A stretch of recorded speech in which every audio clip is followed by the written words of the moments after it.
Well, it is finally seeming to happen with precious metals. Precious metals absolutely skyrocketing today. Just an insane day in the market. What's more insane right now is what's going on with the price of nickel. Nickel up to it. I think it passed 100,000 per ton. I believe they go by the tons with nickel. And so there's a total supply squeeze. But the thing is, it pulled back a bit, but they halted the trading of it, which I don't think is very fair. Something seems off about that they can just halt the trading of nickel, but that happened. Now it's only so ironic, and I'm going to show all the charts and the stuff over here to give you guys an update on the overall metals market. But what's going on with nickel is just completely wild, and I think it's playing into the thesis that we've been making on the channel here, talking about how there is going to be a lot of companies looking to acquire the materials that they need with the cash on their balance sheet. I think a lot of companies know that inflation is not transitory. It's only continuing to ramp up. Now the things that are going on with oil is only going to add to that in a rapid way. So if you're a company like we just talked about in the prior video, I made that video, I actually did really well. So obviously I think people are very interested to see what Tesla is doing with their money on their balance sheet. I need to go over what the legal parameters are on what they have to disclose on what they're purchasing. But ironically enough, we talked in that video prior to the supply shock in nickel. I'm not going to say I called the nickel situation, but I did say that they need these essential materials. You know, they need cobalt, they need nickel, they need lithium. I wouldn't be surprised to see supply shocks in every single component that is needed by a company like Tesla. Because if you're sitting with over 17 billion on the balance sheet, what are you going to do with that money? You're going to just let it sit there until it burns on both ends and inflation eats up its buying power? I wouldn't. So there's a lot of companies that are in this predicament right now where they're sitting on a ton of cash on the balance sheet. They don't know what to do with it. And the best thing that they could do is go, hey, we make these products that we make a profit on, and we have X product, and to make X product, we need Y materials. So why don't we buy the materials, make the product, bigger profit, and then put ourselves strategically ahead of the competition and have the materials that we need in bulk. Now, that's what I would do. I'm competitive. So if I was in Tesla's position and I saw, what's their new competitors, Lucid, I've been seeing advertisements for Lucid Motors, right? If I was them and I saw Lucid popping up, I'd go, look, Lucid doesn't have 17 billion on the balance sheet like we do. How do we take advantage of this? What do we do here? Oh, well, let's buy up a bunch of nickel. We need that for our batteries. Let's buy up cobalt. Let's buy up lithium. Let's buy up rolls of aluminum that we need to make our cars. And then we have all of these materials that we need. We don't have to worry about shortages. We don't have to worry about supply shocks. And we're just ahead of the market. And by the way, if we do that, probably prices will go up for our competitors. So not only are we strategically ahead, but as prices go up and up and up, they're losing the ability to keep prices as low as us because we have money on the balance sheet and we have been accumulating. So part of me thinks that has a lot to do with it. But let me go to the screen over here. Somebody just said in the comments, is he live? How's the feed? Just so I know while we're live right now, let me know how the feed's going. Everything good? Everything good? All right. Let me go over to the screen over here, because sometimes the live feed doesn't work as well, but I think it's working fine. So let's go over to this feed. When I show you guys this chart on nickel right now, it's going to blow your mind. It's pretty wild. And also, by the way, I really do appreciate, I know I put it in the comments, I pinned it in the comments. I know it's annoying to hear constantly, please hit the like button, but we've been kind of, even though the algorithm doesn't really want to shoot it out sometimes, if you guys hit the like button, it seems like it doesn't have a choice because the last videos have been doing a lot better because people have been hitting that like button. So it really does mean a lot. I appreciate you doing it. Thank you for helping the videos get out. If you do decide to hit that like button, it means a lot. Taking that split second, turning it from gray to blue. Appreciate it. But let me go to the screen here to go over some actual charts for you all that I've pulled up. First chart of the day, look at nickel. This is bananas. Like, this is absolutely crazy what's going on with the price of nickel. Let me move some of this stuff out of here. Yeah, that is bananas right there. Look at that. This is legit the price of nickel right now. It's trading, even though they've halted it, which I don't agree with them halting it. It's up 23% up 11,000 per ton, I believe is what they go by with nickel. And so it's up to 61,714. And so a lot of people don't understand that this is a lot of nickel. They go by the ton. So it's some people think like, wait a minute, you mean that my nickel in my pocket right now has X amount of actual nickel metal in there? And it's now worth thousands and thousands of dollars. It's like, well, it's actually surprisingly enough to add to that. What's crazy is the non-monetary metals that are put into our coinage. So the silver and gold and copper was stolen out of it, and the non-monetary metal is worth more than the face value of that coin. Like, what?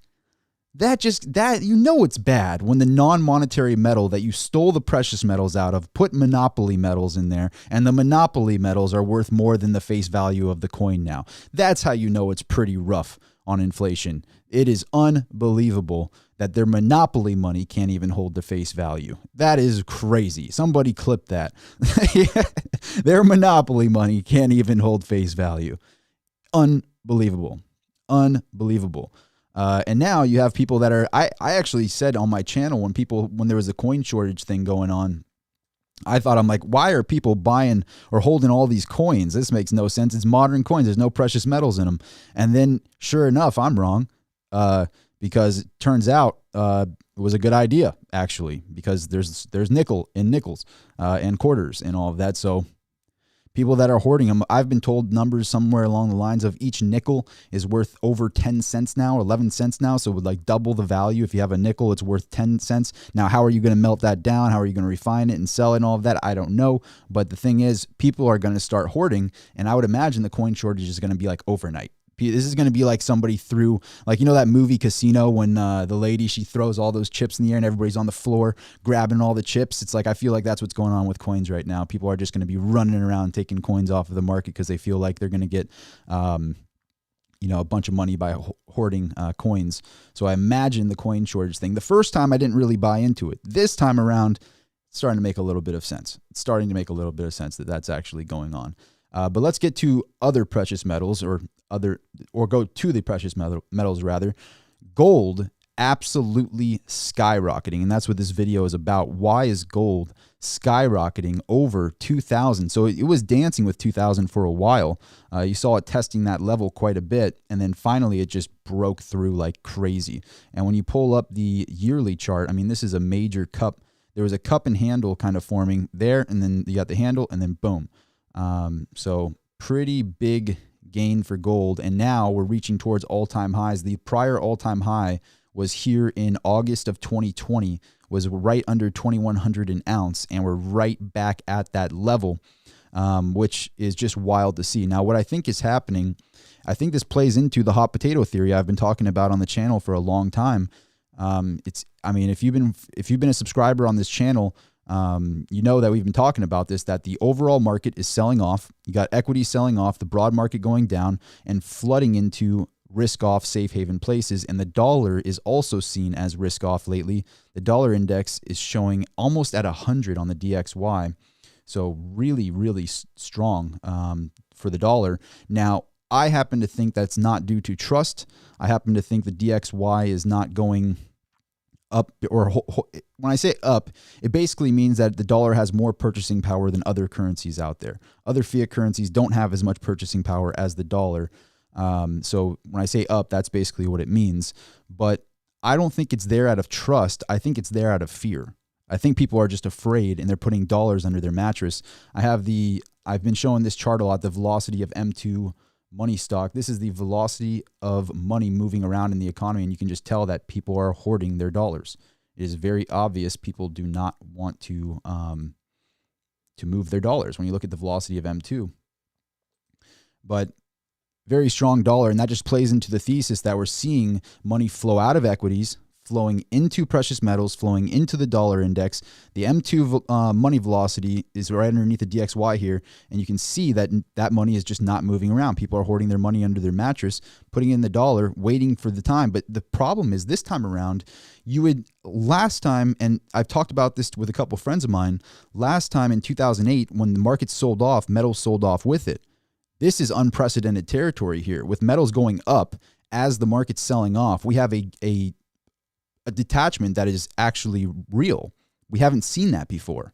So this is uncharted grounds here. This is not the norm. The norm is the market sells off, everything runs parallel, everything crashes at once.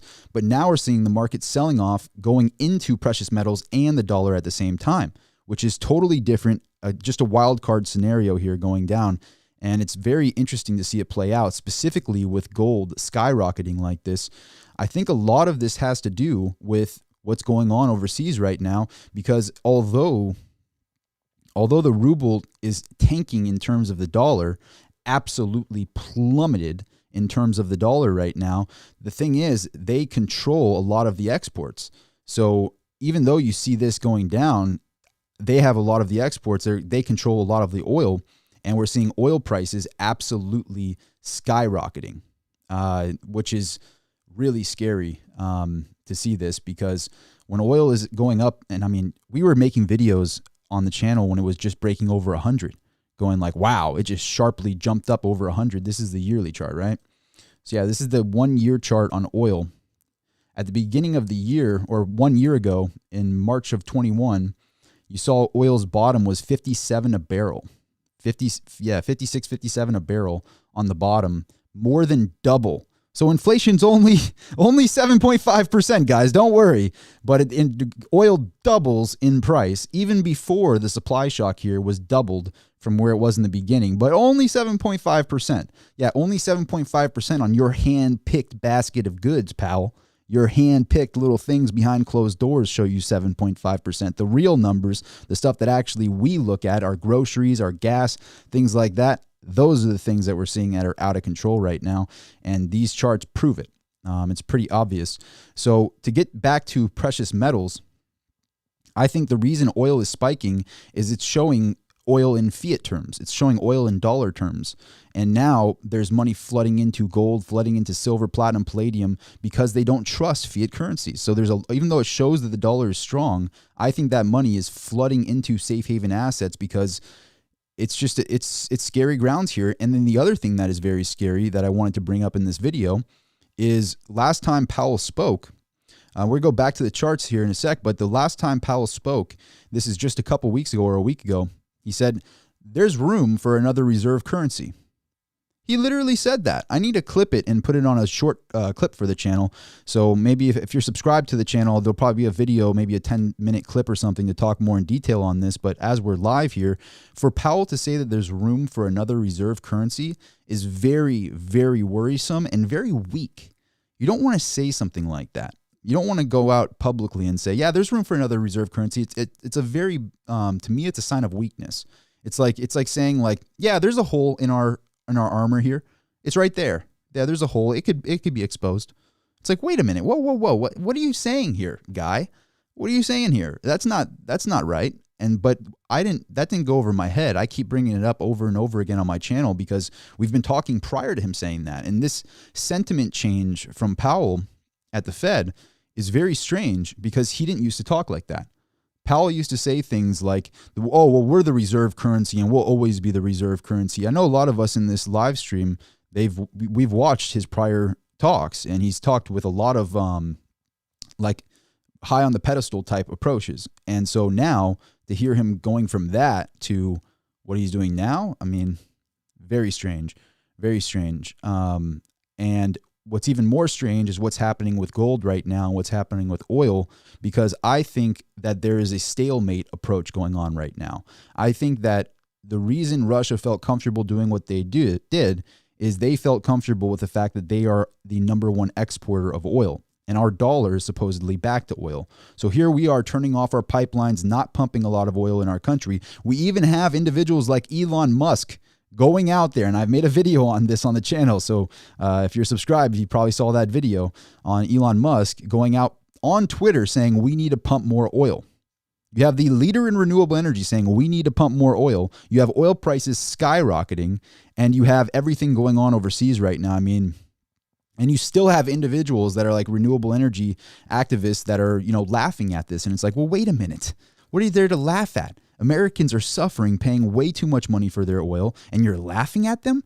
Like on my Twitter, I retweeted one of these things. I'm like, is this Dr. Evil or something? What is this? Laughing at the idea of pumping more oil. It's like you have one of the world's, I mean, greatest, if not the greatest genius on our planet right now talking, and he's a leader in renewable energy, talking about pumping more oil. And you got to give Elon Musk credit. Everybody, I mean, I've criticized Elon Musk quite a bit on my channel. I'm sure a lot of you have criticized him.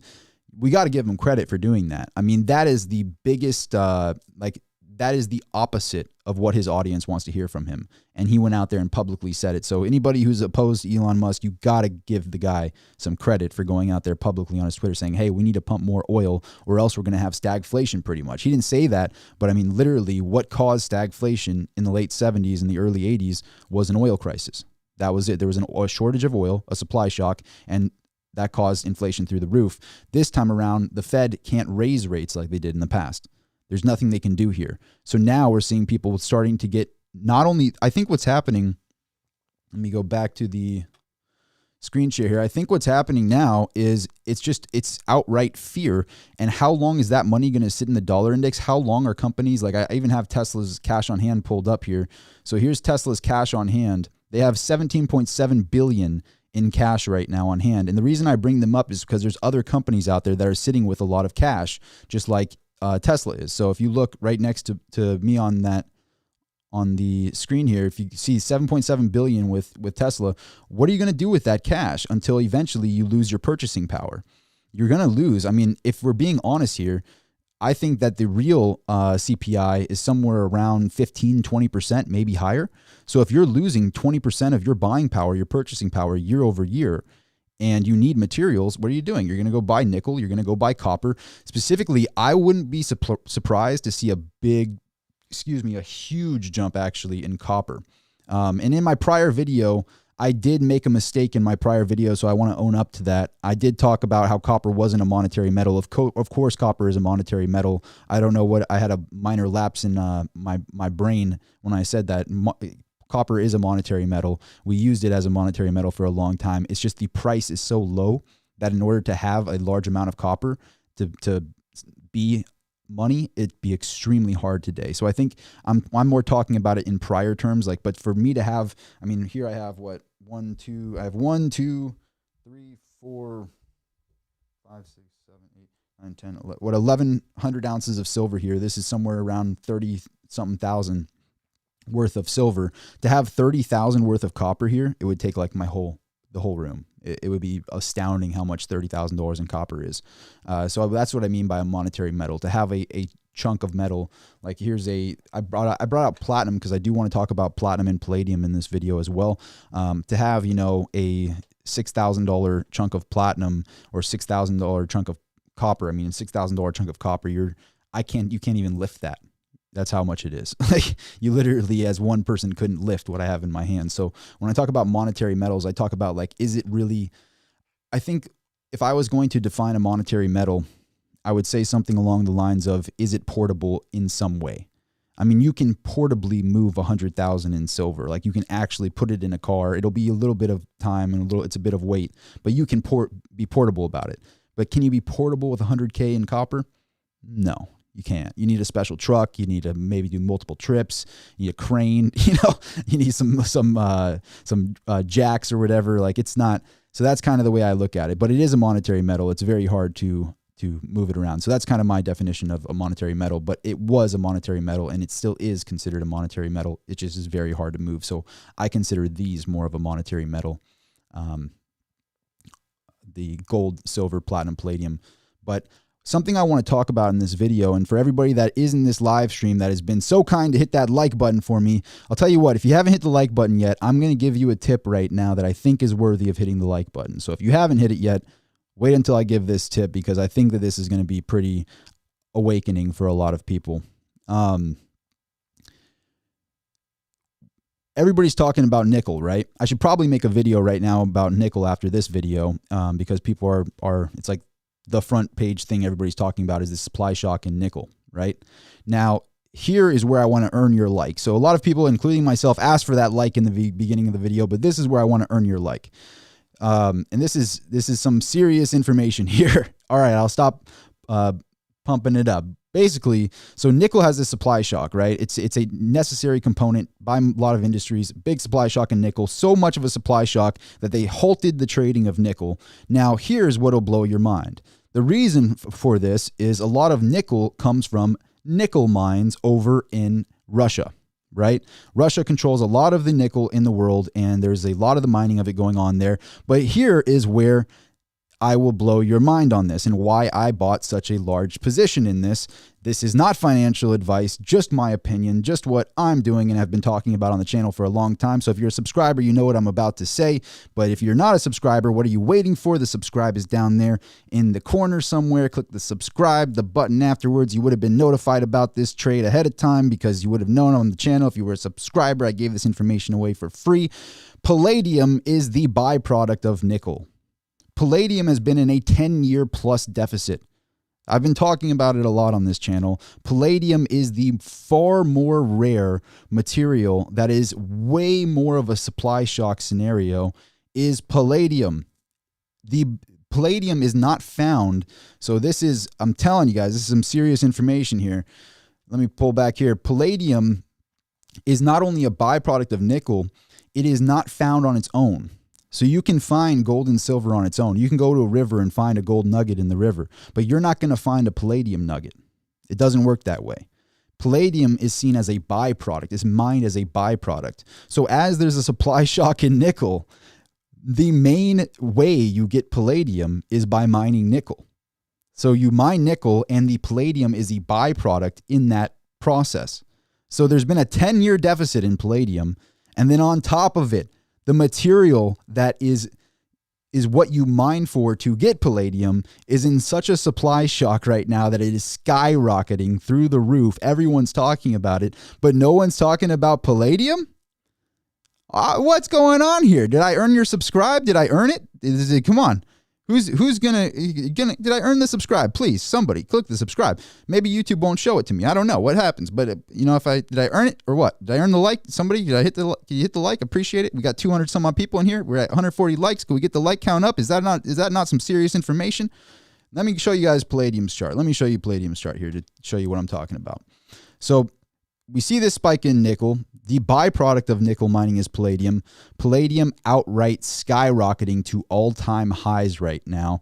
In the past 3 months, palladium has gone from $1,500 an ounce to well over $3,200. Yeah, and that's just the bid price. The ask price is much higher than that.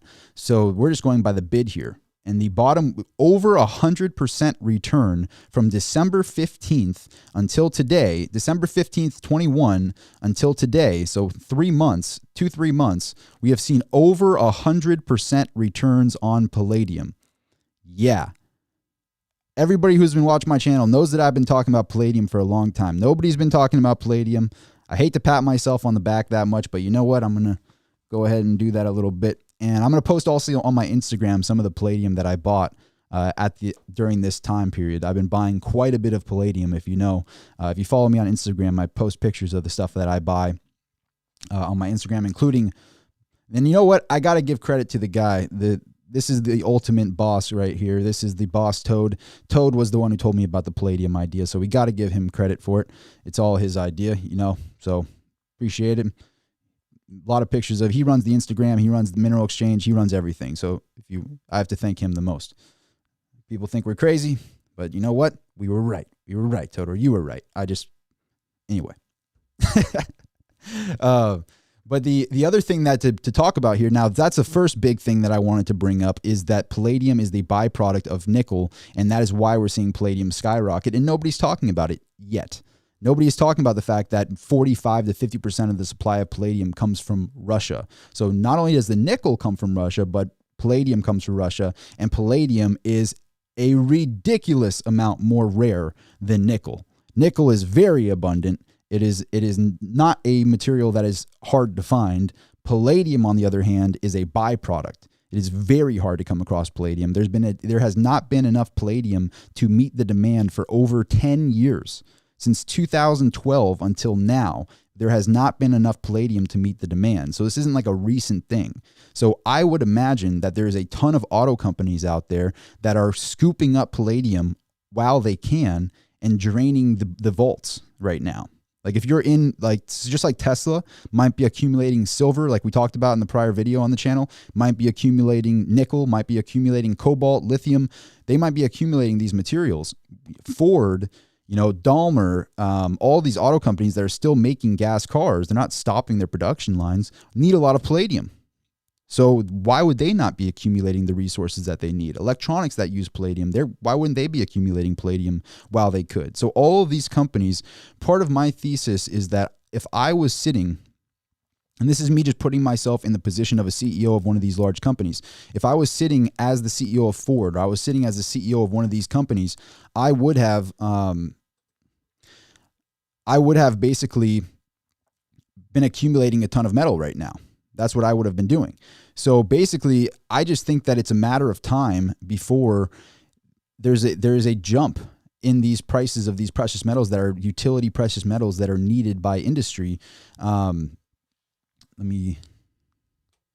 So why do we see palladium jump? I think that it's not only what's going on with nickel mining, but it's also the fact that it has been in a deficit for as long as it has been. And it's funny, nobody's talking about it yet, but palladium's at all-time highs. Palladium has jumped to all-time highs, and that is insane. The next thing I want to talk about is as palladium continues to jump, which I think it won't stop anytime soon, people are going to realize just how undervalued this metal is. People are going to realize just how undervalued platinum is. Platinum, in my opinion, should be higher than gold right now and could possibly be higher than palladium. But for some reason, platinum is trading at $1,158 an ounce right now. So I am actually very, very bullish on platinum. As palladium continues to skyrocket, platinum, I think, is next up on the list to skyrocket because these companies are going to start converting to platinum, I think, if it continues to be this cheap. And I mean, it's an industrial precious metal. So it's being eaten up by the supply, and it does similar things as palladium. It's not as easy to use. You don't get as much volume as palladium. You get double the amount of volume because it's a far more dense metal, platinum, than palladium. But I think platinum is next. But we have seen platinum starting to jump. So let me go back to the chart over here. So I want to show first, this is the platinum to gold chart. So platinum for the longest time had been worth more than gold. I mean, even back in the late 80s, and 90s, I mean, platinum is the blue graph. So here's platinum 517, gold was 383. Just is always higher. And then we saw this huge disconnect from 1998, the early 2000s, late 90s of platinum. I mean, look at how big of a detachment. It was more than double the price of gold for a very long time. Here you have platinum up at its peak at $2,100 an ounce, gold at $885 at that time. So just to put it into perspective, if this was still the same chart here, if you saw the same chart, basically platinum would be more than double the price of current gold price. So if gold's $2,050 an ounce, platinum would have been $4,100 plus an ounce. So if we kept the same trend that we had just in 2008 wasn't that long ago. If we had the same trend with platinum where it should be, in my opinion, it would show platinum being worth well over $4,000 an ounce right now.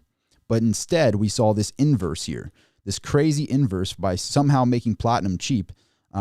It's unbelievable to me. You have an industrial precious metal that is a far more rare metal above ground than gold.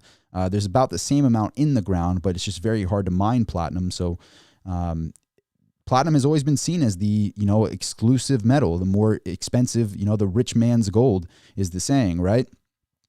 For some reason, we're seeing this huge disconnect in platinum, which doesn't make any sense to me.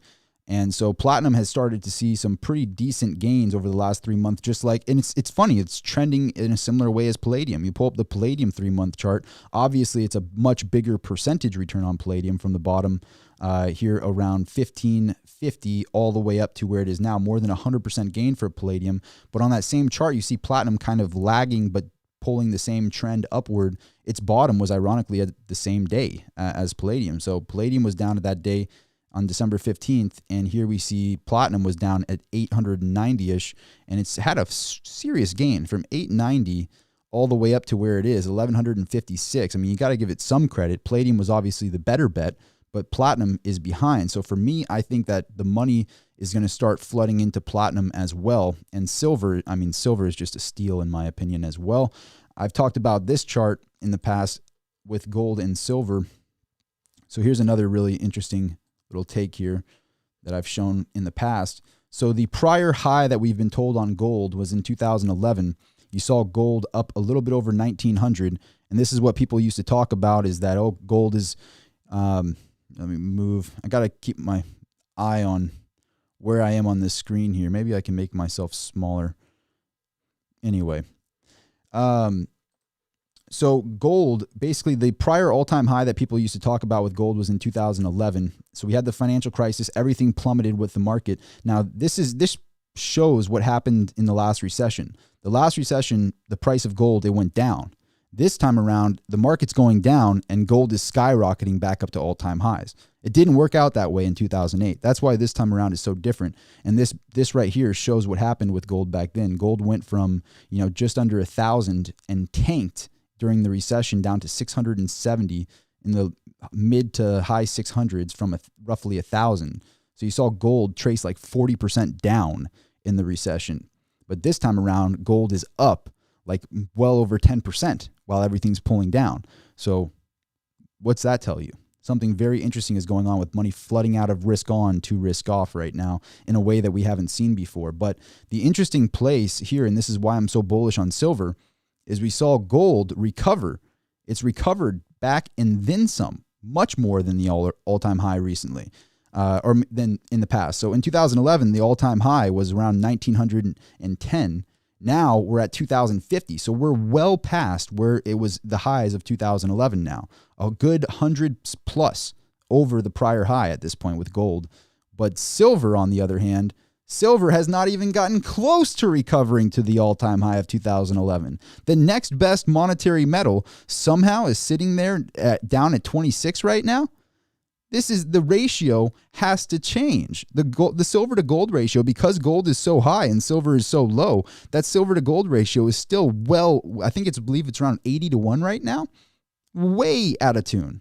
Doesn't make any sense at all. Silver, in my opinion, is an outright steal. And again, that's my opinion, not financial advice. But to see that chart of how gold has recovered, it not only has recovered from that 2011 point, but well past recovery. And silver hasn't even gotten close to recovering. Same thing with platinum. Platinum hasn't even gotten close to recovering yet. So recovery for platinum would be around 2,000, somewhere in that range. So wait, here's the same point was 2011, so would be around 1,900 range to recover with platinum. Its all-time high is around 2,300. Wow, platinum really got up there at one point. I just think platinum and silver are just undervalued right now. I'm still very bullish on palladium. I'm more bullish on palladium than I am on gold, and I've talked about this for a long time on this channel. I'm more bullish these three metals than I am on gold. I do think gold will continue to go up. It'll just be a slower horse in the race. But to see gold breaking all-time highs, or not breaking all-time highs, but getting close to all-time highs, is pretty wild. It broke the 2011 all-time high. It hasn't broke the August of 2020 all-time high yet of just under 2,100. I know Peter Schiff said that on his Twitter today. He said that it broke record highs. It has not broken the record high yet. The record high was actually here. Let me pull that up. If we pull up the 5-year chart, it'll show you. The record high was right here, which it's right there. I mean, it's pretty close. But the record high was just under 2,100 an ounce, around 2,000 in the 2070s. 2080. So, I mean, within spitting distance of its all-time high, like of any time in the history of gold. So pretty intense. And then to see silver nowhere near its all-time high, to see platinum nowhere near its all-time high. Palladium is just a wild card that doesn't care about anyone's all-time high or prices or anything. It's just continuing to break new ground. Palladium is just that like middle child or something that nobody's looking at. And it's like, hey, I'm performing, guys. Do you not notice me? Like, you're all talking about nickel, but I'm the byproduct of nickel. What is going on? Can anybody notice me? Please, somebody talk about me. I'll talk about you, Palladium. I'm a middle child too. I'll talk about you. But it's crazy what's going on with Palladium. I mean, look at back in 2011, just to go show you like 2011, I'm showing you the reference from the all-time highs with silver and gold in 2011. Here's 2011 palladium price was like 800, 830. So from 800 something to 3,200, unbelievable with palladium. And palladium continues to skyrocket. Let me check the ask price of palladium real quick. Um, the ask price of palladium right now is, yeah, almost 2,300, or not, almost 3,300. Excuse me. I keep saying 3,300. Excuse me. Wow. So 32.94 right now on the ask. Kitco is showing it up $45 right now. So just under 3,300. So that just goes to show you this is the bid here. Unbelievable returns on palladium. Absolutely unbelievable. I've been seeing some super chats coming in. Just so you guys know, if you do a super chat, I never miss the super chats. I always go back and I get back to them. So don't think I forgot about the super chats. I see them. I really, really appreciate them. They mean a lot to me. So I just rant a little bit in the beginning. And so when people watch these live streams later on the channel, when you're subscribed, I just get to the comments towards the end of the video. In the beginning, I rant a little bit and show what's going on in the markets, but I really appreciate those, and I never do miss those super chats. We will get back to them. I've seen a few of them over there, so I appreciate that. But we will get to those in a little bit here, actually kind of shortly. But I wanted to talk about a few other things. So the bonds market. So not only do I think that money is going to flood out of the overall markets, out of the S&P, the Dow, the NASDAQ, all of this money is going to flood out and go into risk off. This is risk on. It's going to go to risk off. Specifically, I think the most risk on is everything that is tech in the NASDAQ right now. And when you pull out that chart, it really shows you how much room it has to fall. But let me show the 5-year here.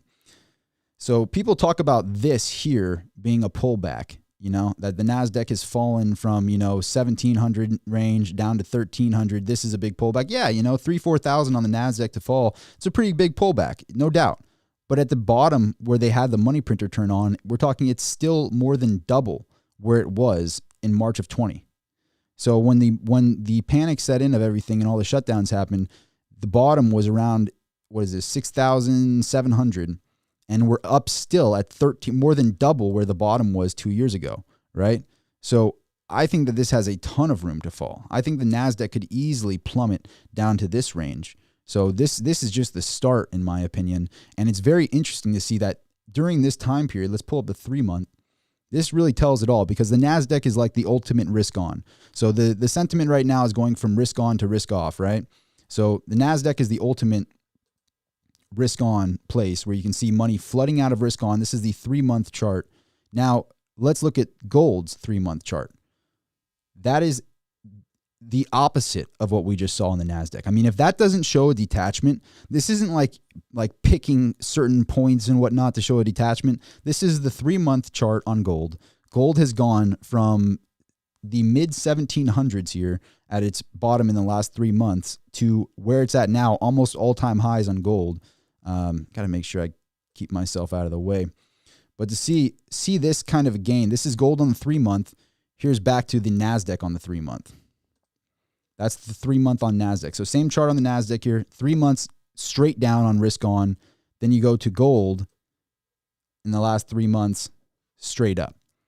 I mean, if that doesn't show that money is flooding out of the overall market into gold and silver, I don't know what will. It's a serious detachment like we've never seen in the market. This didn't happen in 2008. 2008, again, everything plummeted down. And then on top of it, now here's the crazy part is who is going to buy a bond right now? Like what fool is out there to buy a bond, to lock up their money for 30 years in a T-bill and make 2.2%. Like what fool is out there? I know that there's banks and stuff that have to buy bonds, like they're forced to do it legally. But I believe the numbers that I've been told is roughly 60% is locked into bonds and they can only purchase bonds, right? But there's about 40% of that. And you got to remember, there's over $100 trillion in bonds worldwide. So if 40 trillion needs to flood out somewhere, where is it going to go? Like, what are your choices? If you got to flood out of these bonds that aren't paying you enough to compensate for inflation, then where are you going to go? You're going to go into gold. There isn't another choice. You got to go into gold. You got to go into precious metals, utility precious metals, or gold or silver. Silver's both, but go into precious metals, or you're going to go into Bitcoin, or you're going to go into dollars. That's why I strategically showed this area here, because this is where I think the money's going to flow from here right into here. And it might go from here straight into the dollar for a little bit, but inevitably the people who go in the dollar are going to get squeezed out of it, in my opinion. I think what's going to happen is they're going to the dollar here temporarily. They sit in the dollar, and then eventually the pain of inflation sets in and starts squeezing and squeezing and squeezing, and they're going to have to go back up into this area here. So it might go here to here or here to both, but say it goes into the dollar, it'll eventually go from the dollar into this category here because there's no other options. It has to. Anywhere to protect itself from inflation. And that might include real estate, although real estate's kind of in a bubble right now. That's what I think is happening here. And as oil continues to skyrocket, it's only going to prove that sentiment because oil is what's going to cause inflation across every single category worldwide. And people have no idea. It blows my mind, all of these, like, and I'm sure I'm going to get a lot of pullback from it talking about how it's foolish to be in these green deals and whatnot. I think these green deals, I think it's great to eventually go to renewable energy. I'm not opposed to renewable energy. I think solar panels are great, but I'm not foolish to the aspect that it's going to take dozens of years to get there.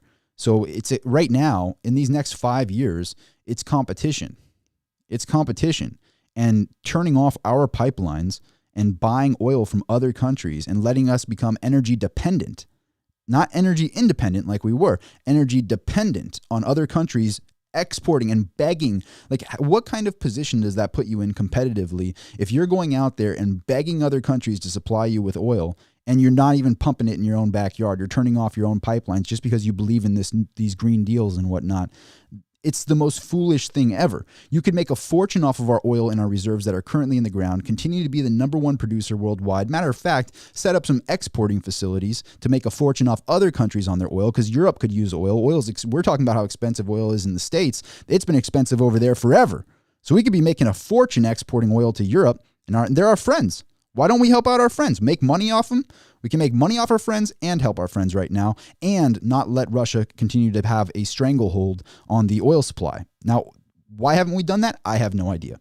I have no idea. It's beyond me. Because if you did that, you would have the money. Like, what's wrong with doing both? What's wrong with making a fortune off of our oil that is being used worldwide? We're going to have to import it and export it regardless. What is the point of turning off our facilities and then buying it from somebody else? Why don't we just turn on our facilities, keep on pumping oil, and then build solar panels at the same time with the profit? Why not? Why not make a fortune off our oil and continue to make a profit and then build with the profits, build the solar panels? We could build them on the house. We could use house money to build the solar panels. Make a fortune off the oil, build the solar panels, pay Elon Musk for them. You know, like, why has this not happened? I have no idea. Renewable energy is going to take dozens of years to build to a scale to make our entire country energy independent on renewables. So why not just make a fortune off our oil in the near term and build it at the same time? It's like, it's the most obvious move, but for some reason, it seems like our leadership, do they want us to fail? Do they, like, who are they fighting for? I don't know. But this is very obvious. And you got to give credit to our former, I'm afraid of algorithms here, so I'm not even going to say the name, but you got to give credit to our former, if you catch my drift, because he was calling out Germany left and right, saying, why do we even protect you? Why do we even protect you, guy? You know, like, what are we doing protecting you? And you're out there buying your oil from Russia and getting all energy dependent on Russia. What are we doing here? This is foolish. You should be buying your oil from us. This is ridiculous. And nobody wants to, like, I know a lot of people that are on this channel and a lot of people, you know, around give credit to that, but a lot of people don't. And it's sad to see, because this one doesn't know what's going on. And I would argue, I don't even know if it's on our team, if we're on the same team or not, because it's very scary what's going on here. Anyway. Some people are mad that if you guys notice in the comment section, there's a lot of fun going on in the comment sections in my live streams. It's not just, I'm not to be seen as a guru or anything. There's a ton of people that can criticize me in the comments, that don't agree with what I'm saying, that do agree with what I'm saying, but I don't have any moderators in the comment section. Unless it gets into like a spam situation, then I'll take somebody off, but there's no moderation in the comments. And I always post the comment sections later on in the videos, regardless if they're for or against me. Lately, there seems like we're on the same page here. Some people say, like, they don't like Elon Musk. I'm very critical of Elon Musk, but I give a lot of credit where it's due, because he went out there and said, hey, we need to pump more oil. To be a leader in renewable energy right now, if you're Elon Musk, let me put it this way. If you're Elon Musk, you could double down and say, we need to be renewable now. Think about it from this perspective. Like, you could come out there and go, we need to be renewable energy right now, or else we're going to be energy dependent on oil. So you need to give me as much money as possible to build solar panels. Instead, he went out publicly to 75 million people on Twitter and said, hey, we need to pump more oil. He makes no money off pumping oil. That is completely the opposite and damages his current business model. So if there's a time to give credit to Elon, now would be it. Let's be real here. So some people don't like me saying, talking bad about it or talking good for Elon. A lot of people don't like him, but I don't like a lot of things that he did, especially with Dogecoin and all that stuff. But what he's doing right now and going out there and telling the truth, got to give credit where it's due. Got to give credit where it's due. But anyway, I think that it's just a matter of time before we see precious metals just outright explode. This video is supposed to be about precious metals, but oil does affect precious metals. If oil continues to skyrocket like this, you're going to see a ton of money flooding into precious metals. And honestly, what's crazy, I mean, just to answer some questions here, I know a lot of people want to answer on this. What metal do I think is going to have the best return on investment? Not financial advice. Not financial advice at all. I've been in the metals market for over 6 years now, 5-6 years. I think the most undervalued metal is still silver by a landslide. I like silver the most.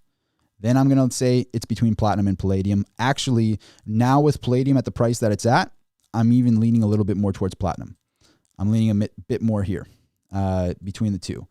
Platinum, I think, should be like 2,000 plus an ounce right now. I think it used to be double the price of gold, like I showed you in the past on this chart here. Used to be literally double the price of gold. And now we're half the price of gold, roughly half the price. So, I mean, that is a 4-to-1 inverse. Like it's just way undervalued, platinum. So I'm going to make a video actually specifically on platinum on the channel. So if you're not subscribed, please do click the subscribe button. I'm planning to make a lot more of those like 10, 15 minute clips on the channel rather than just only long live streams. I do these live streams on occasion when there's a lot to talk about and I want to be live with you all, and I'm going to get to these super chats and everything in a second here, but I'm going to do a lot more 10 to 15 minute clips on like specifically on nickel, on platinum, palladium, why I think gold is doing what it's doing, stuff like that, just to be kind of quick clips on the channel. So please do subscribe to the channel. Really do appreciate it if you click that red subscribe down there, and the bell afterwards will notify you of future videos. Also, if you didn't notice on my Instagram, so this is my Instagram here, Rob Soltan on Instagram. Let me move. So if you want to see pictures of all the stuff that I collect and whatnot, it's on Instagram. But also, I don't think it allows me to show the story while I'm live. But on my story, I actually put a link to this YouTube live. So if you don't get a notification on YouTube, but you follow me on Instagram, if you happen to be on Instagram and not on YouTube at that moment, and you click my story on Instagram, it'll give you a link to my live feed. And I always give like a 30-minute notice of when I'm going live or when I'm posting a new video. It's always in my story here on Instagram. So make sure to give me a follow on the Instagram. And it's kind of good to have different platforms than just one. So that's my Instagram as well. If you're interested in my company, it's Mineral Exchange, so mineralexchange.com.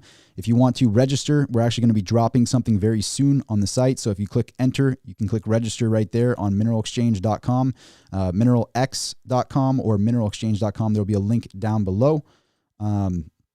So hint, there's going to be some news coming out there as well very soon, and I'll probably talk about it on the Instagram and here on YouTube in addition. But if you register, you'll get an email first when I do decide to drop it. I've been working on a lot of stuff behind the scenes, so a lot of people have been wondering what I'm working on. That's what I've been working on. But let me get to some of these super chats. I see a bunch of super chats, so time to talk about some of these. I think that we've had a pretty decent metal market update as of right now. And oh yeah, the other thing I want to talk about too is if you're bullish on silver, like I am bullish on silver, what to be watching here is copper. I think copper, one of my good buddies told me that copper is going to be a telltale sign of when silver decides to jump. So if my buddy is out there, Greg, if you're out there, shout out to my buddy Greg. He told me about this tip and I wanted to share it with you all. But let's pull up the all-time chart and show you copper in 2011. So just when I showed you that same 2011 chart, and I promise I will get to those super chats, I just want to get this point out real quick. Let me move myself out of the way.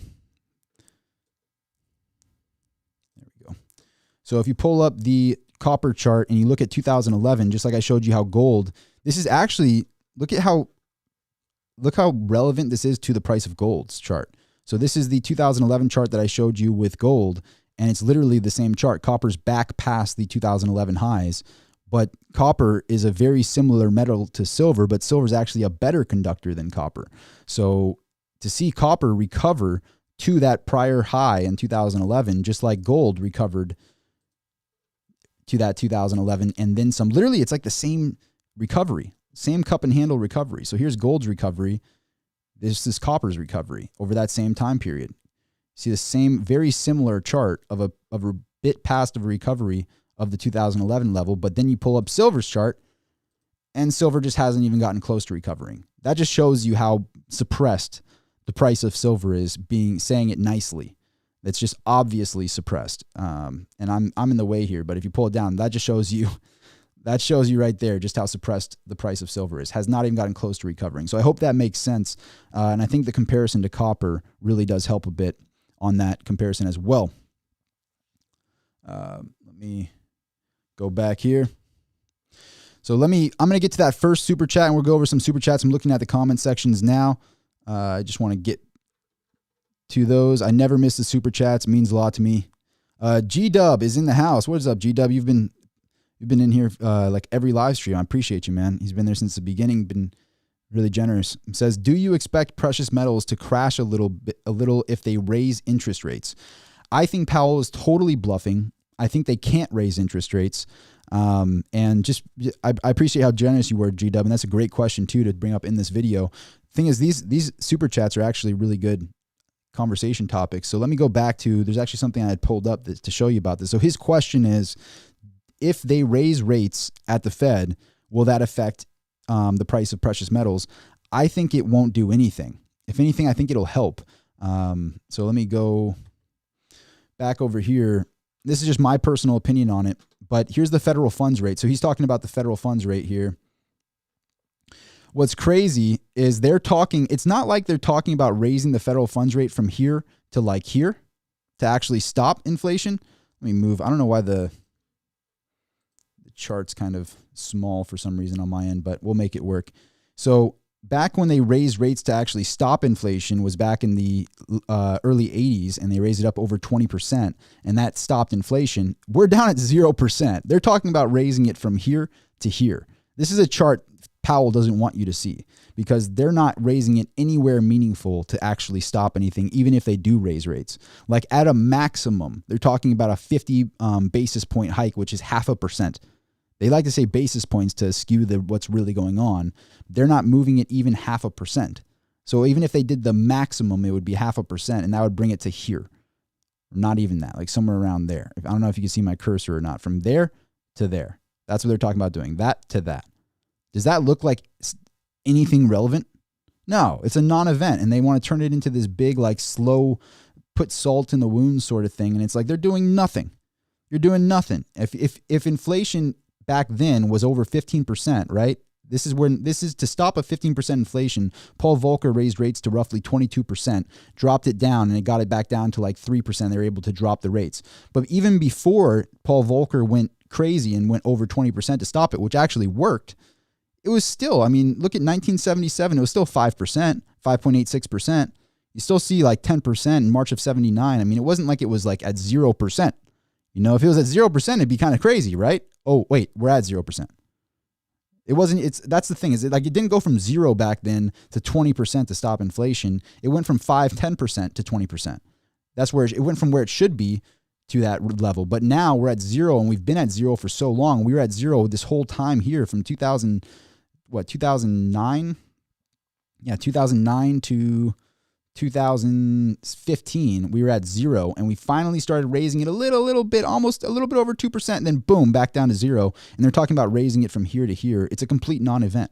It's a complete non-event, and they're full of it. Just point blank. And I just tell it like it is on my channel. Even if the algorithm doesn't like it, when I tell it like it is, if we hit the like button, it'll get it out there. Wink, wink. But that's the real information. That's the chart they don't want you to see. They always talk about how's it going to affect the market. It's not. It's a non-event. It's not going to stop inflation. Inflation's out of control. We're already in a stagflation, I would argue right now. It's not. There's nothing that you can do to stop inflation that's causing oil prices to be where it is now. I mean, oil prices are, look at the year chart on oil.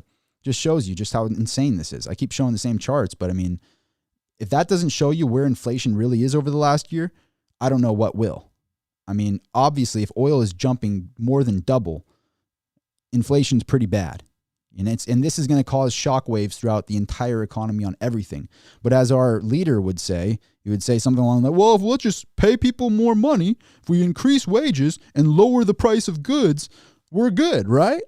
That's what he said in the State of the Union, this moron. But anyway, did I say that out loud? This is live, right? Oh, my bad. I was talking about somebody else. Not. Anyway, G-Dub, I hope that answers your question. I think it's a non-event, and I think if they do raise rates, let me go back here. I think if they do raise rates, if anything, it'll crash the market and further what's going on right now, which is money flooding out of equities and into risk off. So it would increase risk on. If they increase the interest rates, I don't think it would be a positive effect on the stock market. I think the stock market would realize, and what's more important, because the interest rates are such a non-event, because the interest rates, if their interest rates are down at zero already, and they're talking about raising it from 0 to 2.5%, right? That to me is a non-event. Not 0.25%, excuse me. From 0 to 0.25, excuse me. I almost said 2.5%. 0.25. They're doing nothing, in other words.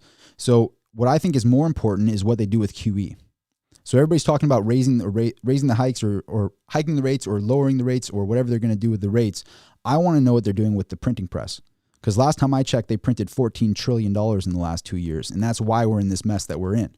They printed way too much money, more money than we've ever seen them print over the last 2 years. So what I'm wondering is, are they going to stop with QE? Are they going to keep QE going, or are they going to stop with QE? That's what I'm wondering, because I would imagine they say they're going to raise rates. Everything that's happening right now is a perfect blame game that they're going to do, and Powell's already blaming right now, saying, oh, well, the war's a wild card. The war changes everything. He already said that, right? So what I think is going to happen is I think they're going to say they're going to raise rates. Everything's happening with oil prices through the roof. Inflation's running rampant. They're going to say, hey, we underestimated this, so we're not going to raise rates. Or even if they do raise rates and everything's crashing, they're going to start the printing press back up again and further put gasoline on this inflation here. And that could be the only thing that could help the market in the short term, but inevitably crash it. And I think that either way, whether they turn on the printing press or they turn off the printing press, if they raise rates or they don't raise rates, money is flooding out of equities and into risk-off assets. The smart money is getting out of that overvalued equities market and going into risk-off and going into the dollar to wait for the right opportune moment to go into something else. So I don't see any positive or any negative for precious metals on the time horizon, especially because we've seen this big of a detachment. I think that's what's going on here. Hopefully, sometimes I rant a little bit. I really appreciate the super chat. G-Dub was very generous, gave me $20. Hopefully a lot of people, that benefited a lot of people as well on the answer, but that's how I feel about it. That's my little rant there for G-Dub. Appreciate the $20 super chat. Let me scroll down here. I know that there is another few of these. I don't miss the super chats, and the super chats are really good questions for everyone too. So let me... I think the next one's coming up. There we go. Jerry in the house. Jerry loves Bitcoin, silver, and platinum, and gold. It's hard to say your name, Jerry, but I love your name as well. Jerry loves Bitcoin, silver, platinum, and gold. Gave me a super chat. I appreciate you, Jerry. Jerry says, I have cash and I want to purchase big in metals. Do you think they will go down briefly when markets do? Should I wait? This is like a number one question a lot of people have been asking right now. I'm thinking about it myself. My answer and what I'm doing personally, obviously I have a lot of precious metals, but if I was all in precious metals and I had no cash, I'd feel kind of comfortable, but at the same time, I want to have powder dry. So but on the other hand, if I had no precious metals and I only had cash right now, I would have an anxiety situation. I don't think I'd be able to sleep at night. So it makes sense to have a large cash position ready if there is an opportunity. But if there isn't an opportunity, I want to make sure, at least I have to say this in these terms because it's not financial advice on the channel.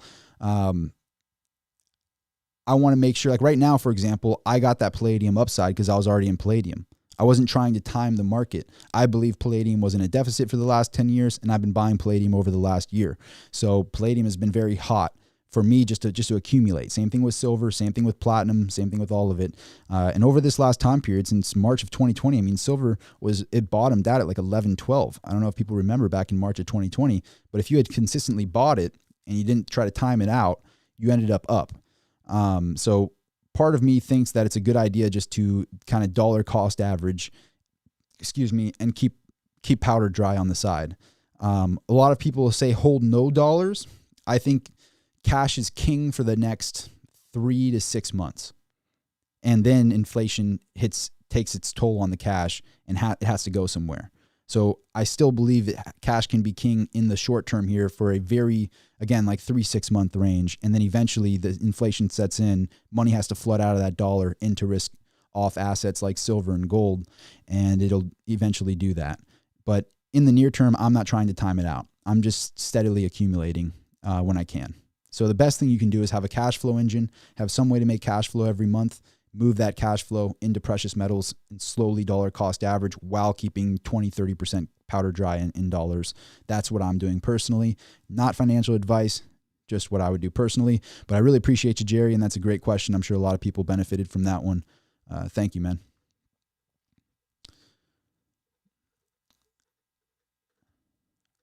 I got DALG gave me a super chat, says pair character. Oh wait, this is a super sticker. I'm sorry, I'm not familiar with the super stickers. It's a description on my screen. It doesn't show me the emoji for some reason. It shows me a description of what the super sticker was. But DALG, thank you for the super sticker. I appreciate that.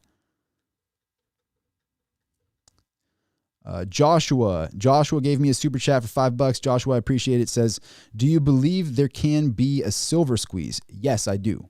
I think that we have been shown kind of something that's scary here with what just happened with nickel, because nickel just had a supply shock, right? And they froze it, but it still doesn't change. So let me go back. So it doesn't change the fact that it skyrocketed. So even though they froze it here, it's still skyrocketed, and that market has to open up at some point. So they froze trading temporarily, but at some point they got to open up that market, and it still shows that nickel did nickel get supply shocked? I mean, absolutely, nickel got supply shocked. I mean, that is a squeeze right there, absolute squeeze in nickel. But the problem is they froze it here. So something similar could happen with silver, where it has the squeeze and then they try to freeze it, but eventually they have to open it up. And then the other question with silver is, although they say it's $26.50 an ounce, what if the people that hold the real silver, so on my desk, there's over 1,000 ounces of real silver here, right? I'm not willing to sell it for that price. I'm sure you aren't either. So the people who own the physical silver are going to be able to call the shots. So how long can they keep the price suppressed? Could the price stay suppressed under 30, but really the premium goes to double that? Who knows? But at the end of the day, the people who own the physical call the shots.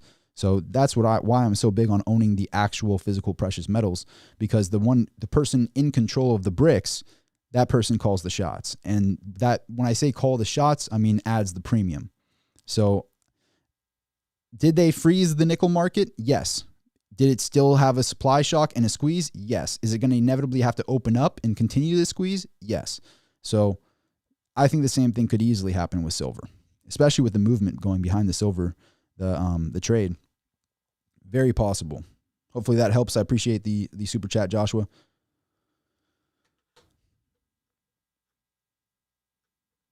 Someone said, dude, are you married? If yes, careful exposing all of those assets. My business is in precious metals, Roger, so I'm going to be exposed on these assets regardless, but I don't plan on getting married anytime soon. So if you're a woman watching this, I'm sorry. I'm too busy. And I get that question once in a while. It's like, I don't want to get my my emotions tied up right now. I'm too busy building stuff. But maybe at some point. But at that point, there's a thing called a prenup. Just kidding. But seriously. Let me go down a little bit. I think there was another Super chat. I want to make sure I never miss a super chat. So let me know if I ever miss one, but I don't miss those. I appreciate it. I noticed I've seen some live streams on YouTube where like a super chat comes in, and some people are really generous with the super chats in some of these live streams. Like I saw Meet Kevin's doing some of these, and there's all these super chats coming in. And he's just like out to lunch, not even caring about somebody just donating you money. It's like I don't care what amount it is. I'm going to see every single one of them. But I've seen other channels where they just kind of brush over the super chats, and that means a lot to me. So I never miss those. I'll take the time to scroll back to those while we're live. Appreciate you. Diesel Powered, that was the next one, gave me a super chat and says, when would you sell your silver stash? What would have to happen for you to unload, or would you keep it forever? It's a tough question. I mean, obviously I do sell my silver because I'm in the business, but I'm more on a wholesale basis right now. When I do launch my website, which I've shown you guys what I'm working on, just so you know real quick, if you go to, it shows my old domain up here, The Mineral Exchange, but I own mineralexchange.com. That was actually very expensive to acquire, but I acquired it. Mineralexchange.com and mineralx.com, like SpaceX, but mineralx.com. But it'll show the old domain up there until I change that. But if you put Mineral X, it'll also go in there. So mineralx.com, just like SpaceX, but mineral. And if you click register here, so when you go to the home screen, it'll show my logo and it'll just say enter site. And right now, if you want to know what I'm working on, just click the register button here and click register, and then put your information in there, and you'll be first to know about what goes on with my company. So there you go. But yeah, I do sell precious metals, and so full disclosure, I'm in the business, of precious metals, and I have been for the last 5-6 years. I've been more social media based. So people ask like, why have I not been on my own website? Because it takes a long time to learn how to build a website. It takes a long time to code it and learn how to upload stuff to a site. It's not just coding the site. It's also learning how it operates and all these different things. So a lot of work. Acquiring the domains was really hard to do. Things like that, because my domains were actually taken. So I had to pay for them a lot of money to own mineral. I guess the keywords with a .com are not cheap, especially Mineral X was not cheap. But I was social media based, so I did only like Instagram, Facebook sales, stuff like that. And I still do sales over there as well. And people would be surprised how much volume we move in social media. But I'm working towards building the company in a much more real way in the near future. So I do buy and sell precious metals all day, every day. We just did a huge platinum order today, another huge silver order today, moving hundreds of thousands of dollars in these different metals, but more on a wholesale basis. So people who sign up on my site, there is a wholesale button where you can get into our wholesale list, and there's going to be some information in that there. But I deal more in like over $10,000 orders and kind of bigger purchase amounts in the wholesale world. But eventually I'm getting more towards the real just more of the regular retail front, where it's stuff that's less than 10,000. So when I do launch the site, expect for there to be a lot of information on the website about that. But with my personal holdings, I consider silver kind of like a bank account. So if I ever need money, boom, there's a $3,000 bill right there. You know, you catch my drift on that? Like if you have the silver, you have a bank account that's in your disposal. So it's not like I have to, people tend to think that like if you have, say, and I like 100-ounce bars because you get a lower premium, and then you also get a movable. So people wonder like, what's $3,000 worth of silver? This is roughly $3,000 worth of silver, right? So this is, you can carry it, you can bring it places. A 100-ounce bar is a decent size because you get a lower premium, but you also are able to move it around. But if you're talking, a lot of people tend to think like it's all or nothing. Like if you sell all of your silver, and this is to answer your super chat, Diesel Powered, it's a great question. I would say that you never are going to have to be like, I'm dumping all of my silver at this price. Like if the price is right and I have an opportunity, say, to move it into a different metal, or I have an opportunity in real estate, or I have an opportunity that is going to generate more cash than the silver is going to generate for me, then I'm willing to use it like a bank account and sell X amount to buy that other thing. So that's how I look at silver. It's more of like, this is my bank, and if I need capital, I'm willing to let go of some of it for something else. But for me personally, I never have cash for like leisure. I don't like people think that if I wear a fancy watch, by the way, when I first bought this watch, I don't even want to say what I paid for this watch, because now it's like, it's gone up a lot in value. The watch has gone up like, I think more than 50% in value. So people think if I wear like a bougie Rolex, and honestly, I think that this is a full set, box and papers, everything all original, no fancy anything on it, but just a solid gold Yachtmaster, which I think was I thought at the time was extremely undervalued. Turns out it was. People think it's a luxurious item. My watch is worth more than my car. I keep my costs super low. I don't like to live high on the pedestal. And so keep your cost basis low. And if you're selling your silver, it has to be for something that you think is going to get you more cash flow, or it's going to be something that's of value to you. It could be real estate. It could be building a business. It could be whatever it is, but make sure that it's more of value than what that silver can bring you. So that's how I look at it. It's not in the sense of, will I ever sell all of my silver at a certain point? If silver jumps to $100 an ounce and I have the ability to expand my company, to expand Mineral Exchange, then I'll sell some silver and I'll buy that next real estate deal or whatever it is, because I know that my business is going to bring me more cash flow than just sitting on the silver. Does that make sense? And somebody else could have a t-shirt company. Someone else could have a restaurant that they want to get their second restaurant going, and their restaurant's making them cash flow. And then with the cash flow, they could buy more silver with that. So to me, it's like a bank account, and you don't have to sell all of it. I'm sure I sold a lot of silver to get into my palladium trade. I might sell my palladium to get more platinum. Who knows? But I'm always moving around metals, and I consider it like a bank account in a way, like a money market or something like that, if that makes sense. But that's a great question, Diesel. Hopefully that answered it. I appreciate the super chat. Radian gave me a super chat, says, What do you think about rare Morgans like high-grade CCs? Would they still hold value during a crisis? Wow, these are questions. You think I leave the questions towards the end of the video, but if I was watching this video all the time, like through the whole thing, these are actually very valuable questions that are being asked right now. So not only are they super chats, which I really appreciate, but they're really valuable questions. I'm sure a lot of people want to know the answers to this. The rare coin market is very interesting right now, and I'll give you my take from just being in the market 24/7 for the past 5 years. So I've been watching the collectibles market, specifically the rare coin market, specifically the rare bullion market, things, and that is kind of my forte.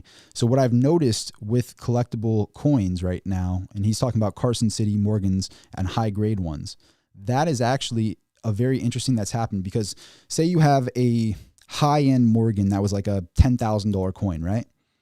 So you put it here. So here's a Carson City Morgan, $10,000 one high grade. Let's say it's like an MS64 Carson City, maybe what like a 89 or something like that. So rare Carson City. Let's just say $10,000. Then you have a middle of the road Morgan that's around $1,000. And then you have like the lower end stuff that's around like a couple $100, $200. The stuff on the low end is like staying flat or going down. The middle stuff is staying flat or going down, and the high-end stuff that's hard to find, it's getting more and more and more expensive. That's what I've noticed. So the middle of the road and the low-end stuff tends to be going down in value because people don't want it as much, but the high-grade stuff, the stuff that's hard to find, keeps going up. That's why my motto in the business, like people have always thought I was crazy for buying rare bullion and buying stuff that's like even like this gold Rolex, for example, like things like that where it's like, that's why are you paying such a premium for that certain thing? I believe in buying high and selling higher, because if you buy something high, say you won an auction or something like that and you paid more than ever before on this item, but you know that item doesn't surface for like 5 years. You know that as a very rare item that doesn't surface very often, someone is out there that will pay you a premium for what you bought it for. If you bought the right item that is rare and you know it's rare and you paid a lot for it, there's going to be someone out there willing to pay you more for that rarity. That's how I've always looked at it. So it's an interesting question talking about high grade coins, but I have seen that the high end stuff is going up in the middle of the road and the low end is going down. And that's some serious information for those that are into collectibles and into buying stuff that has more collectible value than intrinsic value. That's what I've been seeing. So if you want to sign up for my Patreon for these great answers, I'm just kidding. That is information that 5 years ago would have made me a lot. Even though I stuck to that, and that was kind of my motto for a long time. If someone had like outright told it to me like that and said, "Buy high, sell higher. Buy the rare stuff, hold it, and sell it higher," if someone told me that, I would have made even more and done like different types of deals. So that's actually serious information that I wish I knew like 5-6 years ago. So that $5 super chat rating, and you just let a lot of people know about that. Vacation time in the house. What is up? VT247 has been with me since the beginning. So I had like 500 subscribers on the channel. VT247 has been here supporting. I appreciate you.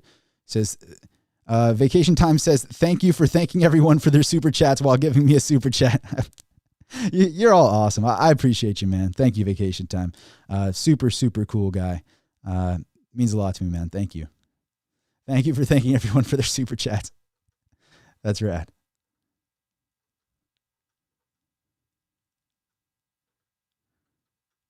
Yeah. Scrolling down here. All right, I got through all the super chats, and the thing is, those super chats, I never miss a super chat on my channel, but those super chats were actually like solid information for everyone to hear. Some information that I'm actually like, should I tell them that? I should keep that to myself, shouldn't I? Like, there's this competitive animal in me. That's like, don't tell them buy high, sell higher. That's your strategy, Rob. Don't talk to them about that. That's what you do. Anyway, I'm just going to tell it like it is on these channels. I like doing these live streams, and but that is real information. Specifically, like, for example, I'll look at like this Engelhard bar, for example. Some people think that I'm crazy for paying a big premium for a rare Engelhard bar. The thing is, Engelhard's out of business, right? So they're not making this. Engelhard was made in like the 70s or the 80s, and they're not in business anymore. So when I get a chance to buy a poured Engelhard, I go for the poured Engelhard because I know they're not around anymore. So even though the silver value is the same with another 100-ounce bar, I know that this one will be a lot easier to liquidate at a premium because someone else is going to want a bar that's out of business. Someone else is going to want an Engelhard that's a rare variety that's out of business. So that's why I like, if you notice, like all of these bars are old. Some people even said, I bet those are aluminum. You know, it's like, no, they're all real silver. They're just old crusty bars. I like the old crusty silver bars. That's my forte. Like, here's another one. Here's another Engelhard. And you'll see that like it's got a really cool pour to it. Got some character to it. I like bars like that because I know that there's going to be a buyer of that bar. Someone else is going to want this in the future because they're not making them anymore, especially nice ones. So that's another example. Just in case, we're going to move you there, my guy.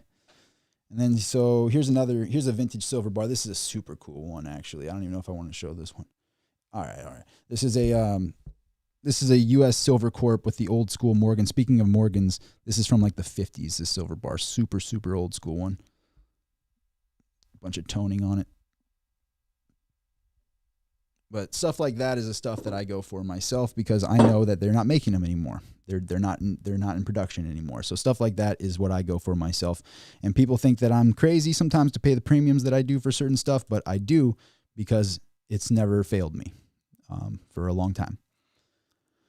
DL with the super chat, I appreciate it. He says, do you think I effed up by buying a NGC 1-ounce MS70 palladium coin for $37.50 the other night? I actually just saw a few of those go through from a dealer friend of mine was offering me those at like $3,500 recently. So I don't think you're far off, especially from the retail perspective, because that was a wholesale perspective to have to buy like 10 of them. But I don't think that that's a terrible deal. I don't think that that's, I think that it's a good hedge. It's a good way to be into palladium. And I think that will eventually find a buyer when you do decide to sell it. I think that I would be, I mean, you made a good buy within a few $100. So if there's people that'll buy something that's like 4,000 and it's really worth 2,000 and that's a terrible mistake with your buy, that's the price is right. So I don't think that's just my personal take on it. I think that that's not a bad price for that coin. Yeah, so that's how I look at it, DL.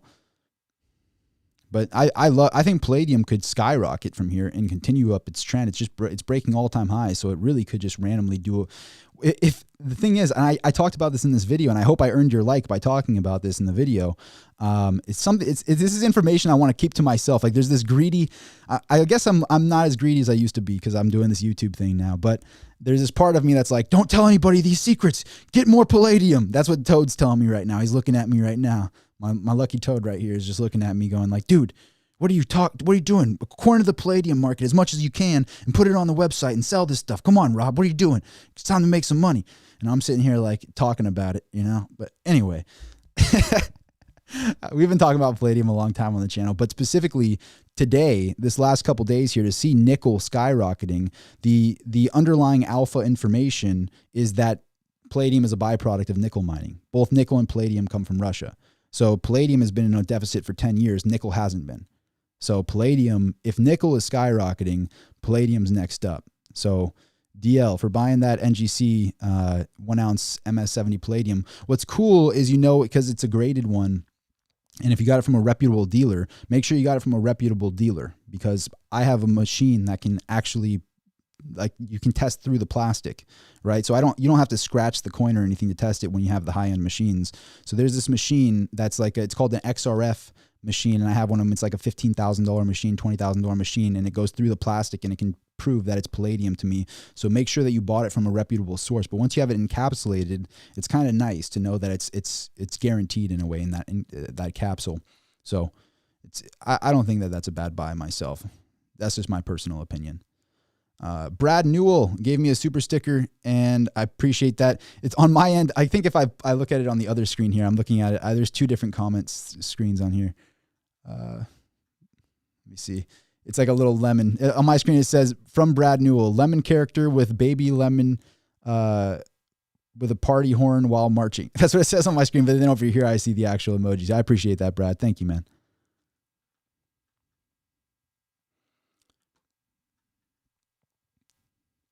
Show us your paper metal. I don't have any paper metal. Who said? Who said I have paper metals? What do you think? I buy ETF? What do you think I am? Some sort of fool? I don't buy no ETFs around here. What are you talking about? Hey, Rogaine said, Rob, your hot potato theory is materializing itself. Truly a brilliant idea. It means a lot to me that people notice that. Thank you, man. So I don't want to. I'm trying to I've noticed that one of my mentors a long time ago, when I was like, I had a couple big trades and I had made like 50 grand really fast, right? And I thought I was like the man. I'm like, I was just on cloud nine and I made a bunch of money in a month, and I was thinking like, okay, I'm on some next level stuff here. And a mentor of mine said, Rob, just remember, you can be right about everything and still be wrong. So always prepare for that. And that never left my mind. So part of me thinks to myself, even though the dollar hot potato theory is going right now and it's materializing itself, I don't want to be arrogant about it, because things can change. You can be right about everything and still be wrong. That's why it makes sense to have a 20-30% cash position. That's why it makes sense to be building a cash flow business and having your own money printer versus relying on whatever's happening in the overall markets. So there is that part of me that I remember what my mentor told me about that. I never forgot. So I don't want to be like, it's for sure going to happen. And it's obviously that I told everybody this ahead of time and this and that. My ego wants to do that, but there's part of me that wants to remember, like, Powell could randomly come out tomorrow and say, hey, we're printing another 10 trillion. Like, I doubt they're going to do that, but they might. It's like a 20% probability, 10% probability. The guy goes out there and says, hey, we're going to start up QE. We're not turning off QE. We're not unwinding any of our assets on the balance sheet. We're going to print another 10 trillion and prop up the markets. The markets could skyrocket, could tank gold. Like, that could happen. I doubt it, and I don't think it would tank gold if he did do that. I think more people would call the bluff and get out of the market and go into gold. But anything can happen. So always try to prepare for the unexpected sort of thing. But I appreciate you saying that, man. There's another super chat. Patrick says, hello, Rob. My question to you is this. If you could pick one, what would you be throwing your dry powder at now? Platinum, palladium, or silver? Wow, and you chose my three favorites too. You didn't even put gold in there. You couldn't even like narrow it down for me, Patrick. If I had to choose one right now, and I said it was silver earlier in this video, and I do think that silver is something I want to buy first. But the fact that I know palladium is a byproduct of nickel, that's the like underlying information that's not readily available right now. It's available on this channel. So if you click the red subscribe right there, click the subscribe and the bell afterwards and share the video with some friends. Let the information get out there now. And now we got to run and get a bunch of palladium, man, because we told them, Toad, what do we do here? In all seriousness, I do think, and I'm serious about that, I do think because palladium is a byproduct of nickel, and they're seeing nickel in front page news right now. So you got to remember that there is supply shocks get caused by mass media on one subject. And that's what you saw with GameStop, with AMC, with all of that. And when more people realize that palladium's been in a 10-year deficit, this isn't like a new thing. Even when we were, the mines were running in Russia and it was all, palladium was everywhere for everybody, it was still in a deficit. There wasn't enough palladium to supply the demand since 2012. And I did a video on this. I showed, forget what the name of the video is on the channel, but if you, after this video, go on my channel, click the subscribe first, Don't forget to subscribe. If the information was valuable, click the subscribe and the like and the bell and all of that stuff, all that good stuff. I appreciate you doing that. But go to that video on palladium, and I went more in detail on palladium. I've done palladium versus platinum. I've talked in detail specifically about palladium on the channel. But I think that the fact that it's a byproduct of nickel, it's been in a deficit for the last 10 years. There hasn't been enough supply to meet the demand even prior to all of this. And now after this, and this is like, Russia doesn't produce 50% of the entire global supply of oil, right? But they do of palladium. So that's a very serious thing. Like, the reason we're seeing oil skyrocket is because of Russia. The reason we're seeing palladium skyrocket has a lot to do with Russia, but also that it's been in a deficit. But the fact that they are 40 to 50% of the palladium production globally, pretty heavy. Not to mention they probably hold a lot in their reserves and they're not letting it go. So they might hold their oil in the reserves, they might hold palladium in the reserves, and they're not going to let it go. They also mine a lot of platinum in Russia. I believe 15% of the platinum supply comes from Russia, and the other like 20-something% comes from South Africa. So South Africa and Russia are the main spots for PGM group metals, which is platinum group metals. And those, I think that palladium could easily start gapping and pull like a rhodium. Like the fact that it's moving like hundreds of dollars right now. And the overall thing too is, let me go back to this screen real quick. So, oh yeah, by the way, make sure to go to mineralexchange.com and register, make an account, put your phone number and your email in there. And by the way, if you do that, you won't get spammed. Like, I don't spam. That's not the way I'm running the business. We don't spam people. You're not going to get like a million emails. If you do, it'll be something good. So if you register, just don't, because I'd never put my email out there because it annoys me getting all these emails. I'm always clicking the unsubscribe thing on the emails, but I won't spam you. So if you make an account, expect to not get spammed. But let's go back to the charts here, because I wanted to show that if we're seeing these types of gaps up in palladium, let me pull up the 3-month.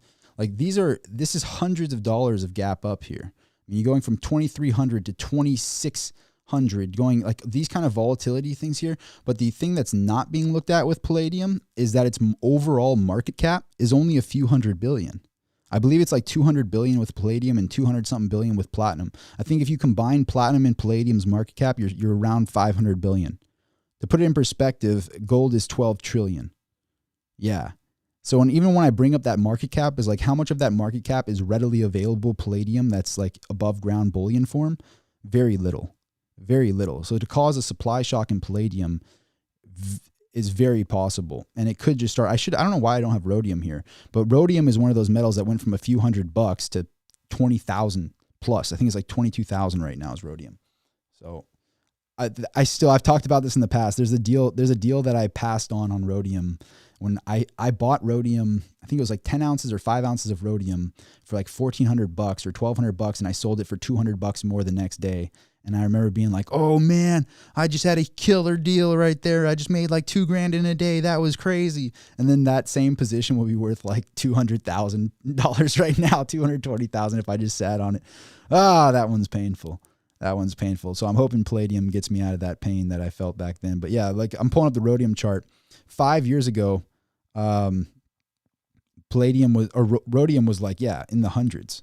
It's just crazy. Just 5 years ago. And so rhodium is now at the ask on rhodium is almost $22,000, $21,800. And that's not per ton.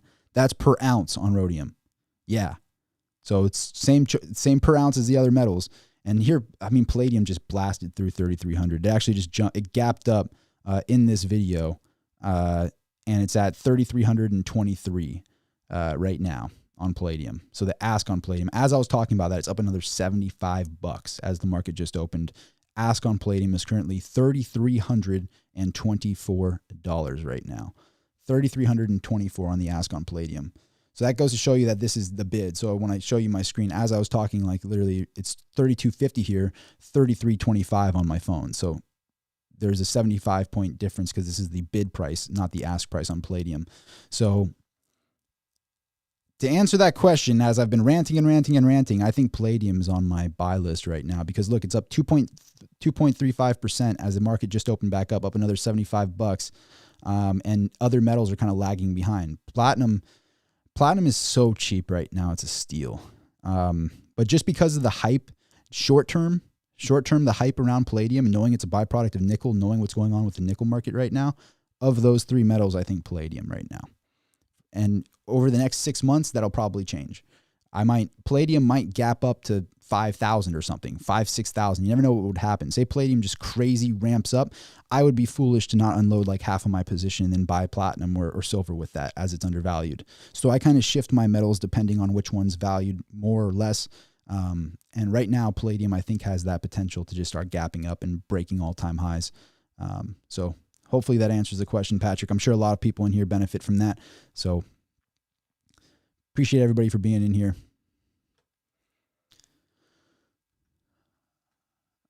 I think I see another super chat. Or no, that might be the... Oh, no, there was another super chat. DL, appreciate you, DL, says... Hey, Rob, are 100-ounce OPM bars a good buy? How desirable are they as a vintage bar? I have access to lots of them at $1 to $2 above spot at my local coin shop. I mean, $1 over spot is a lot cheaper than I'm seeing stuff go on, like a 100,000 minimum orders online right now. So if you can get anything at +1, I'd be very, very, very, very surprised, regardless of whatever bar it is. The OPMs, I don't find them to be vintage bars. I believe they're still in production. They kind of fool people. They make them look like a vintage bar, but you're talking about the OPM with like the little mushroom logo on it, right? And they have like the little recycle logo, DL. If you could clarify that. I've been in this game for too long if I can call out the logos of these bars like that. But yeah, an OPM is like, I'm positive that it's like the recycle logo one with the little mushroom on some of them. They've been making those from like the 90s until now. I think that they're not really a vintage bar. Like an Engelhard is a real vintage bar. This is a real vintage bar, an old U.S. Silver Corp. For example, this is a vintage bar. These are all vintage bars. But this one right here, so like this one looks like a vintage bar. This Hurios, I don't know how to pronounce these ones, the Argors. It looks like a vintage bar. It's not a vintage bar.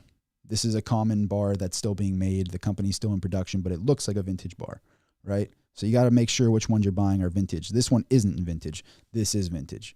So you got to be doing it with a trained eye and buying it from a reputable source. But odds are your local dealer buys from OPM, and OPM sells it to them. And I think they're still in production.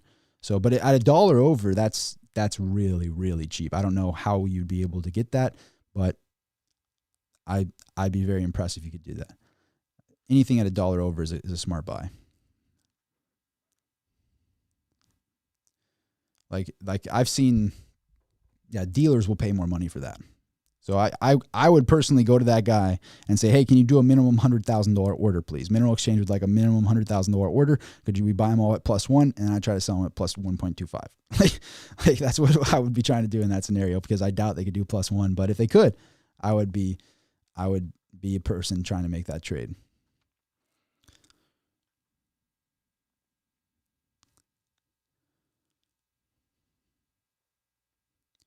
He says it's hard to sell 100-ounce to local money. Maybe, hey, you never know. Maybe you could catch him in a bind or something, and he's willing to do it for cheap. You never know.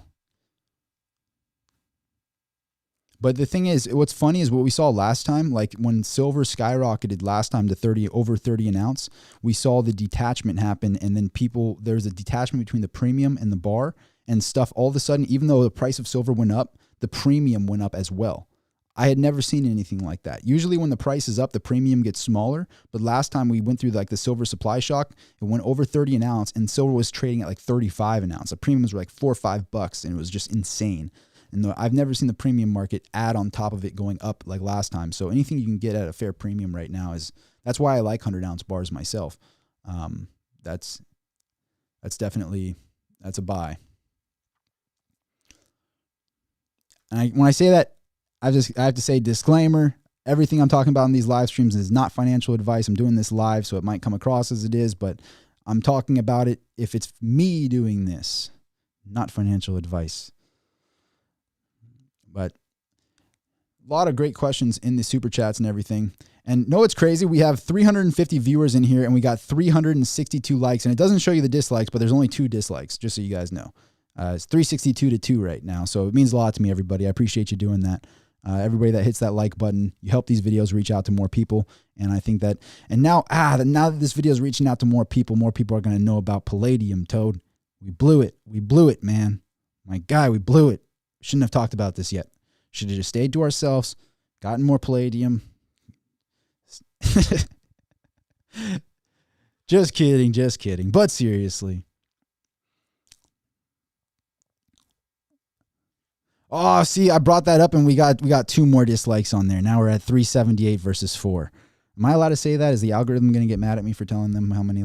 Anyway.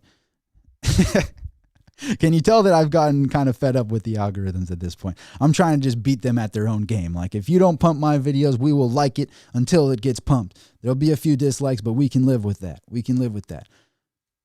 Now it's back down to 2 dislikes. So it went from 4 down, 3. There we go. 3 to 381. Anyway, I think that DL was the last super chat, I think. Let me check over here. Brad Newell was a super sticker. Yep, I think I got to all the super chats. I appreciate everybody for doing those. Let me see. How long have we been live? We've been live for 1 hour and 30 minutes. Wow, time flies. 1:35 minutes. We've been live for a good amount of time. Tell you what, we get to 450 likes, we'll go to another 30 minutes. I'll flip this 30-minute timer and go for 30 more minutes. So the odds aren't in your favor, guys, but we'll see what happens. We got 333 people in here. We go to 450 likes, we'll stay for another 30 minutes. We don't get there, and we'll say we got 10 minutes to get there. If we get there within the next 10 minutes, we get to 450 likes, we'll go there. Otherwise, we'll call it a day. I should call it one anyway, but I'll just say that if we do get to 450, I will keep going for another 30 minutes. And know what's crazy? You know what's crazy is that how many live feeds out there don't do a members only thing? I've noticed, like, I think Meet Kevin does the members only thing, so you have to pay to be in the live stream to comment there. How many live streams are out there where it's a free-for-all, all comments are allowed, and we have this cool of a community in the section? Like, that's a rare thing. I'm watching all these comments, and there's a ton of good information in there. There's a ton of people talking to each other, not just asking questions and stuff. There's people talking with each other, a ton of good information in there, and it is unregulated comments there. It is a total free-for-all. There's no, like, filters. It's just anyone can comment there. There's not members only. You don't have to be subscribed to me. I can click that button too, by the way.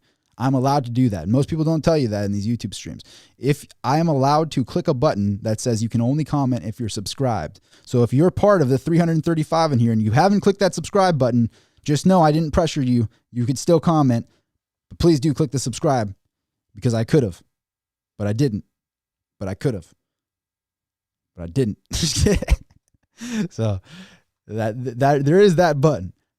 Oh wow, we're at 407. Shouldn't it?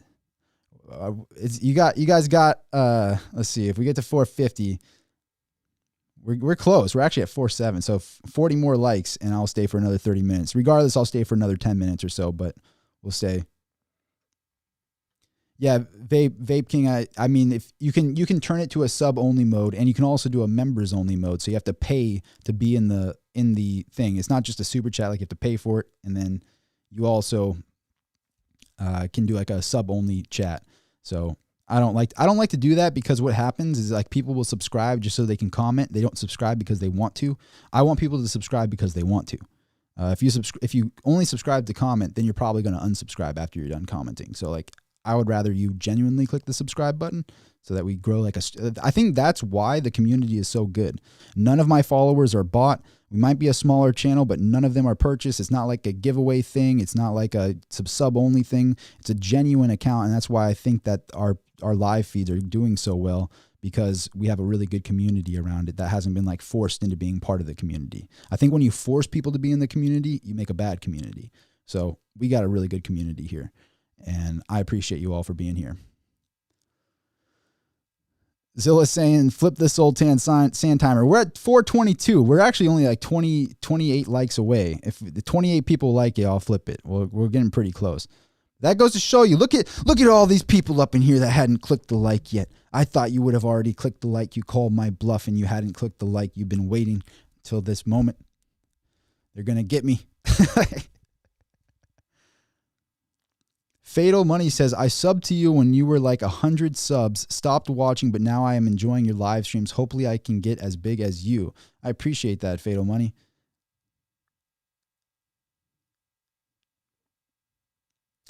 You got Lee in the house that says, I've never bought a silver bar before. Now that's amazing. That's amazing. Now you know what they look like. See, some people like I remember when I went into my buddy's shop and I saw my first bars of silver, and I was like, wait a minute. You coin dealers, you got bricks? Like you got like a bank bar brick of this? Like you got these bricks? And I have a bunch of them on my desk all the time. But at the first time when I first saw this, that's why I try to share with like it's clickbait. It's clickbait, let's be honest. But at the same time, I like to show people what it's like what it looks like, because I didn't know about this until I was like 22. And I'm 28 now. So this is like 6 years ago. And I remember seeing my first bars of silver and precious metals and stuff and being like, that's crazy. I didn't know that existed. I didn't know you could actually own bricks of this stuff. That's wild. And so I like to share that with other people so that more people can realize like this is how you can own over $30,000 of silver, is just what's here right there. So some people, they puts like in your mind the real amount of like, this is what around 3,000 worth of silver looks like, is about that, you know? So kind of lets people understand.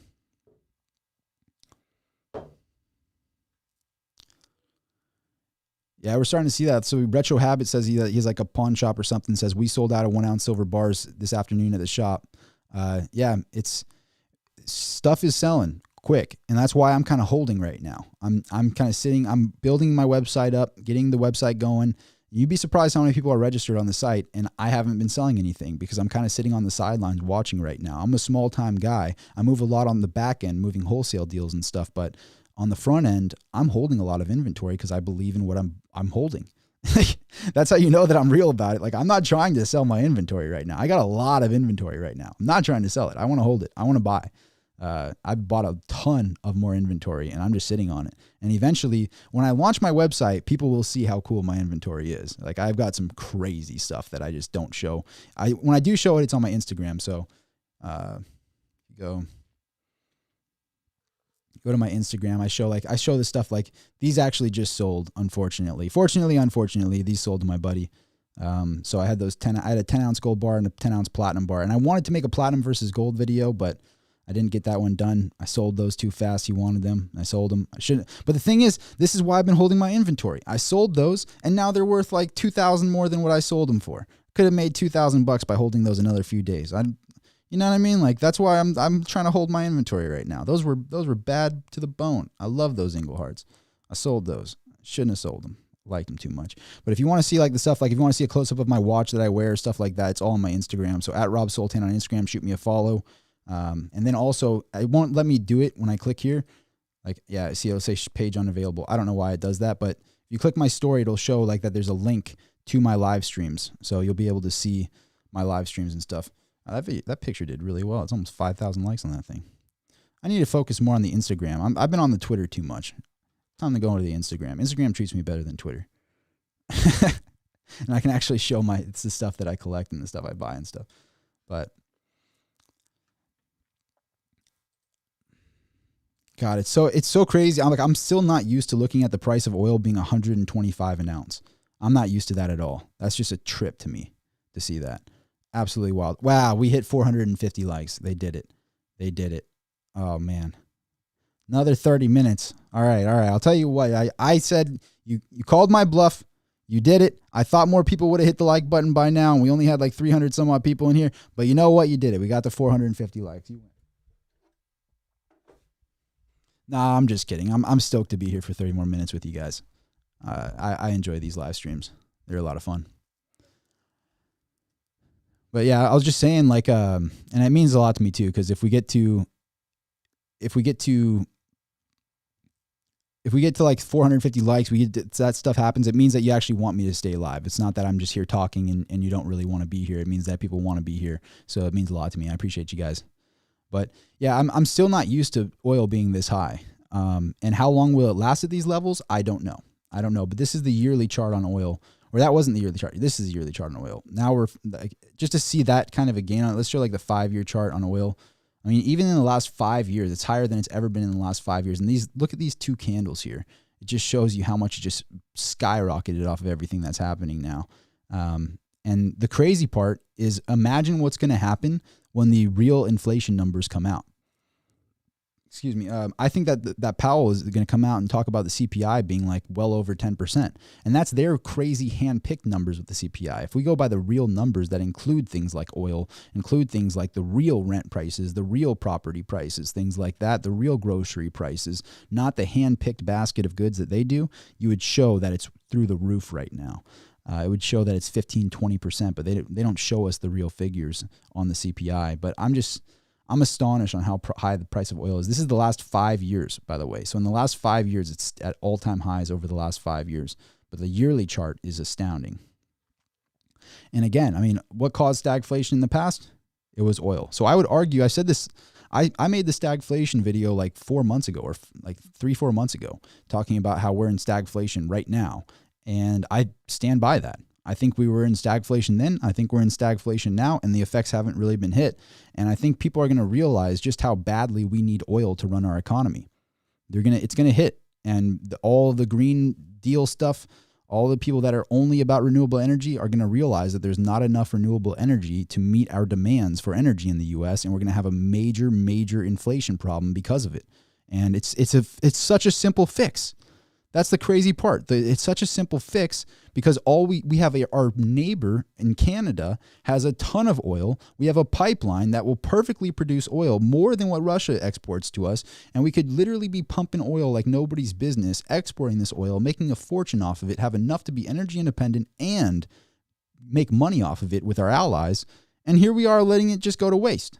Like what? And then meanwhile, we're begging OPEC and begging Russia and not sanctioning their oil. You want to get Russia to not do anything? Sanction their oil and say we're producing our own and not turning off our pipelines. What's the first thing this administration did? Is they turned off our pipelines. First thing. It's like, what, why would you do that? Why would you do that? Yeah, I want renewable energy. I want to have green energy. I don't know about windmills. I don't know about, those don't really do much, but I think solar panels could be great. But the problem is, it's going to take a long time and a lot of money to do that. So why not make money off of our oil and build it at the same time? Pump as much oil as possible, build the renewable energy as we're pumping oil. Matter of fact, build some nuclear power plants too while we're at it. Those are great. So build a bunch of those, build a bunch of solar panels and pump our oil. Do it all at the same time. It's ridiculous. Yeah, to the people that are asking that, I can't say that specifically for algorithm purposes, but I think you can catch my drift. If you think I have common sense, which is actually uncommon sense these days, then I think you can see where I stand. I'm a libertarian. So there's a lot of stuff that our prior did that I didn't agree with. There's a lot of stuff he did that I did agree with. Our prior called out Germany for taking way too much oil from Russia. I like that. I thought that was smart. There's a lot of real smart stuff that happened. There was a lot of peace that happened during that time too, ironically enough. And the instability happened with the person that was supposed to bring stability. It's crazy. Anyway. But yeah, it's pretty wild. See, Dennis says nuclear plants take 30 years to build, but we don't need them to be built, just turn back on. So, and Germany can do this too. And by the way, Elon Musk recently said this. Elon Musk recently said that exact same thing. Hang on, let me go here real quick and then see if I can pull this up. Got it. See if I can pull up. Let me pull up Elon Musk's Twitter because he actually was just talking about this on Twitter. There we go. I'm getting better about this tech stuff, everybody. I'm learning how to do all this stuff. 1 second here. Boom. All right, so here's Elon Musk's Twitter, and look at what he just wrote. This is on March 6th, so this is 2 days ago. He writes, hopefully it is now extremely obvious that Europe should restart dormant nuclear power stations and increase power output of existing ones. This is critical to national and international security. Elon Musk saying this. Also, nuclear is vastly better for global warming than burning hydrocarbons for energy. So you have the leader in renewable energy coming out there and telling Europe and telling specifically, I believe this is Germany more specifically, but he says Europe, that they need to restart nuclear power stations. And it's like, you already have them built. Just like I think it was Dennis that just said that in the comments. They're already built. Just need to start them back up. And you have Elon Musk recently bringing this up. Like, why are we not running these? This is like, it seems to me like a blatant attack on ourselves. It's like cannibalism of our. I don't even know how to describe it. It makes no sense. It's an attack on ourselves when we don't even need to be doing that. So why are leaders doing this? I have no idea. We have the energy that we are able to be self-efficient, but for some reason we're not. Like, whose pockets are being padded here is what I'm wondering. It's just crazy. Elon Musk is a savage. He said, for those who mistakenly think this is a radiation risk, pick what you think is the worst location. I will travel there and eat locally grown food on TV. I did this in Japan many years ago, shortly after Fukushima.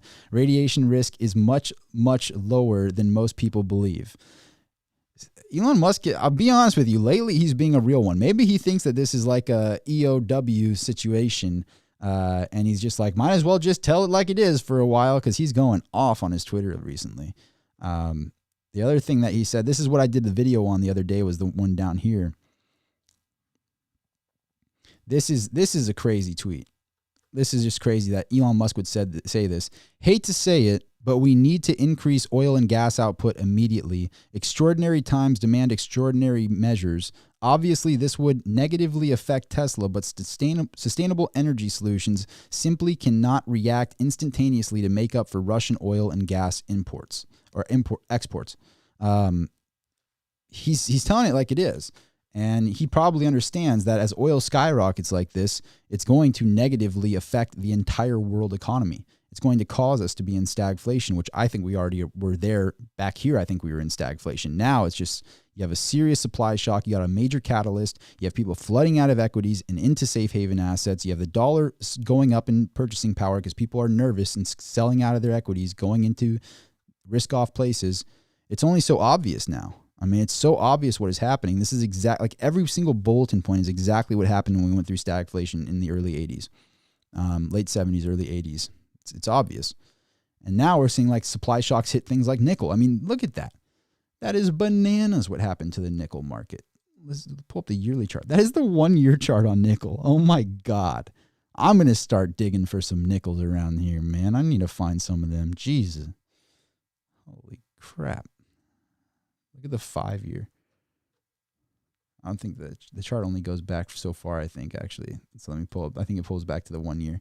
Yeah, the 1 year chart. The 1 year chart is just astounding on nickel. That is crazy. And again, like if you see this with nickel, the byproduct is palladium. So why is palladium up another $83 today? I wonder. Something's going on here. And palladium, I believe this is all-time highs for palladium. Yeah, this is all-time high. Palladium has recently gotten to, this is unprecedented territory for palladium. This chart goes all the way back to 97.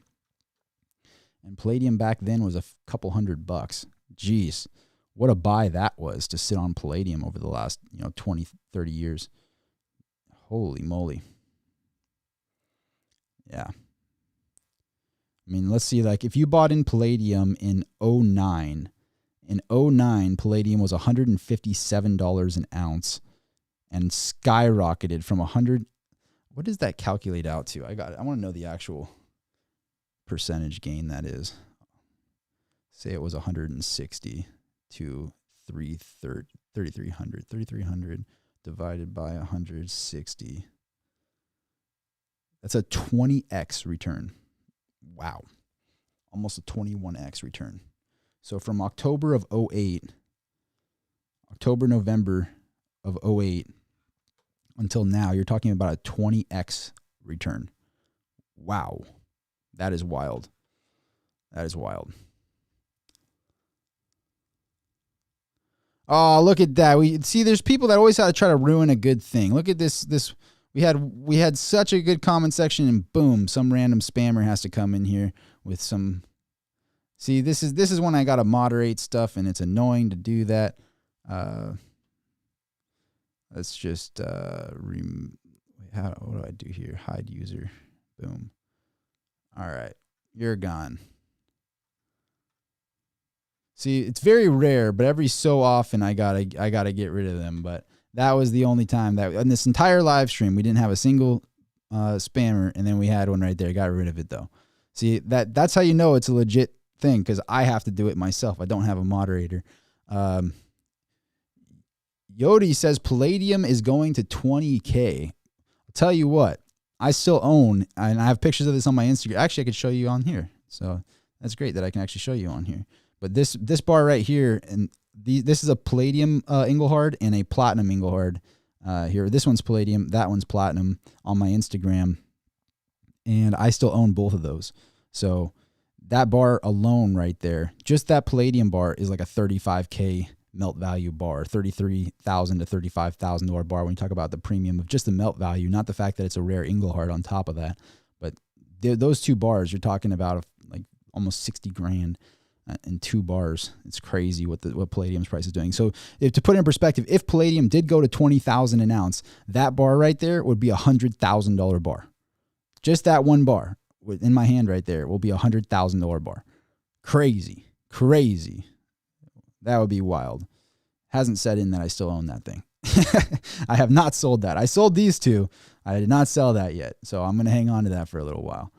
But yeah, if you want to see the stuff that I collect and some cheesy photos of me and stuff, follow me on Instagram, Rob Soltan. And then also on my story, I let people know when I go live and everything. And when you get another notification there, in case you don't get notified here for some reason, seems to happen a lot on YouTube. I don't know why they don't notify, but even if you click the bell, make sure you do that just in case. So you hit the subscribe and the bell afterwards.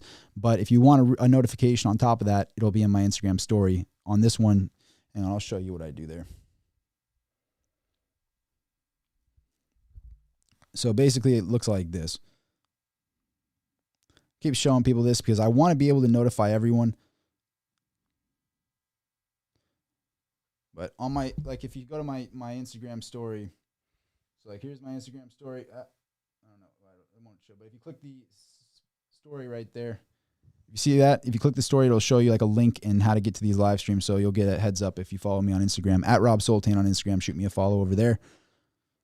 But yeah, that would be bananas to see palladium at 20,000 an ounce. That would be absolutely insane. But yeah, just for a current market update here, we are at still up. Market's back open again in metals. Palladium's up $83. Platinum's up $3. Copper's up as well. Copper's actually up a little bit over 1%.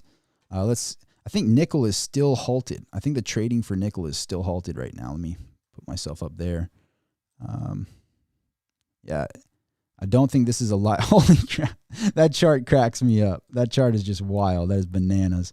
Look at that. That is just insane. But I think it's still halted. So the fact that they can halt it is pretty wild to me that they're able to get away with that.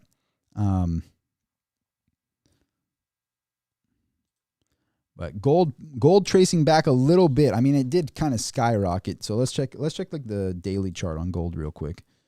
So here's the daily. Let me scroll out a little bit here.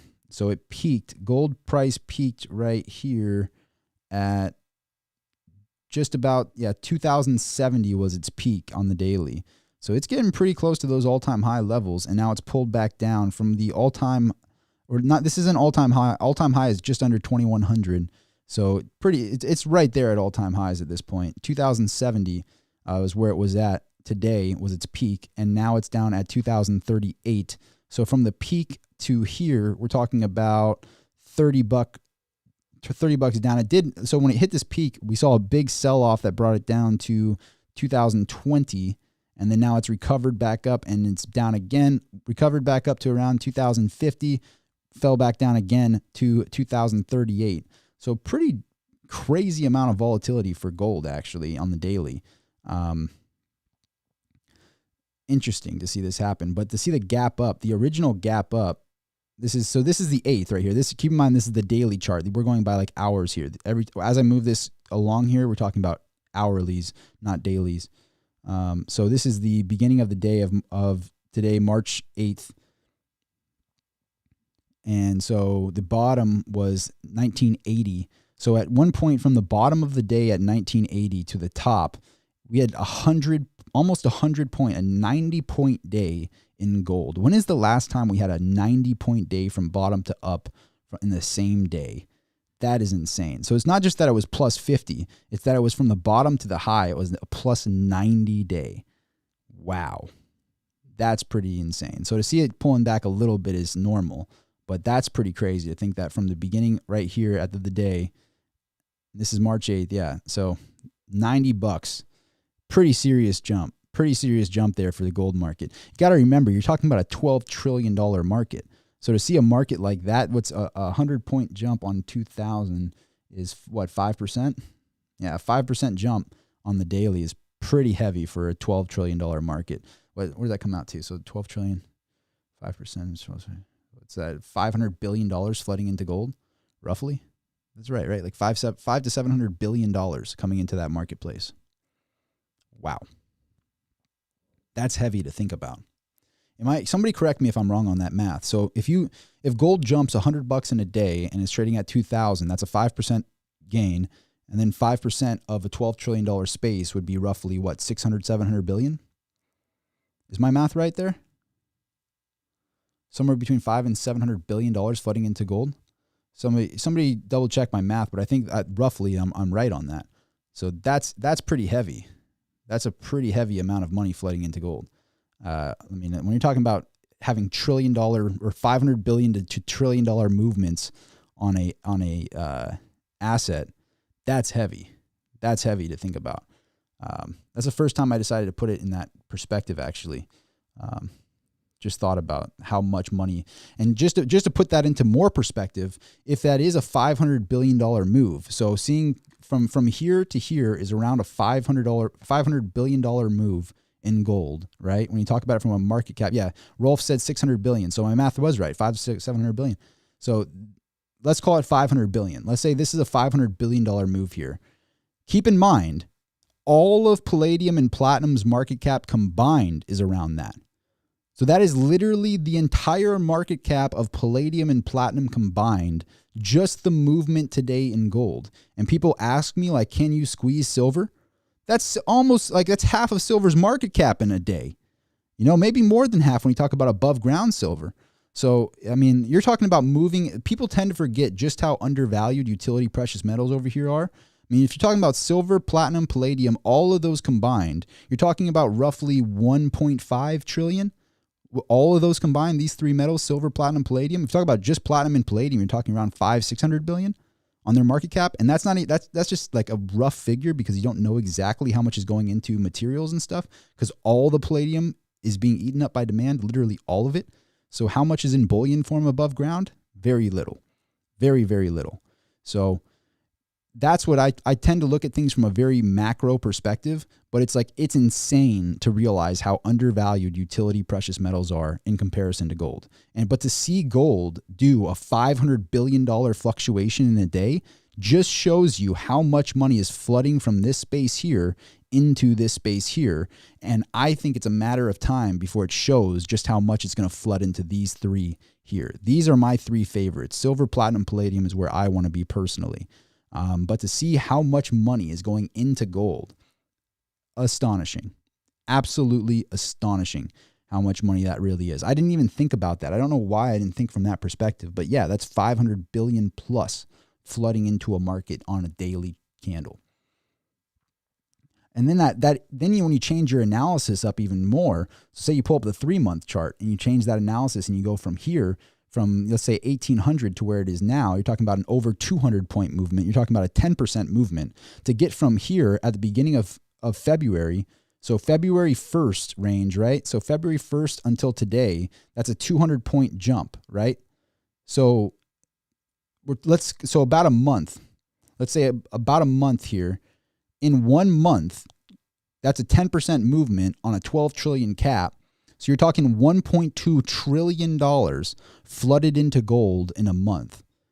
I'm glad we stayed live. I appreciate everybody for clicking the like button up to 450 because I wouldn't have thought of that. I don't know why I wasn't thinking in that perspective for a minute there, but it just came to me to talk about it in those kind of terms. And that's how much, didn't you realize just how much money is flooding in? Pretty much more than silver's market cap. More than the entire amount of silver in the world above ground, more than all of it above ground went into gold over the last month. And people are asking me if you could have a supply shock on silver. Gold isn't an industrial precious metal. It's only like 5% of it is used in the industry. And that changes the whole land. I got to make a video specifically on that. I don't clip my live streams. Maybe I should at some point, but I got to make a video, like a 10, 15-minute video talking about just this point right here, that literally more than silver's entire market cap flooded into gold over the last month. That's heavy. That is heavy, heavy, heavy to think about. Wow.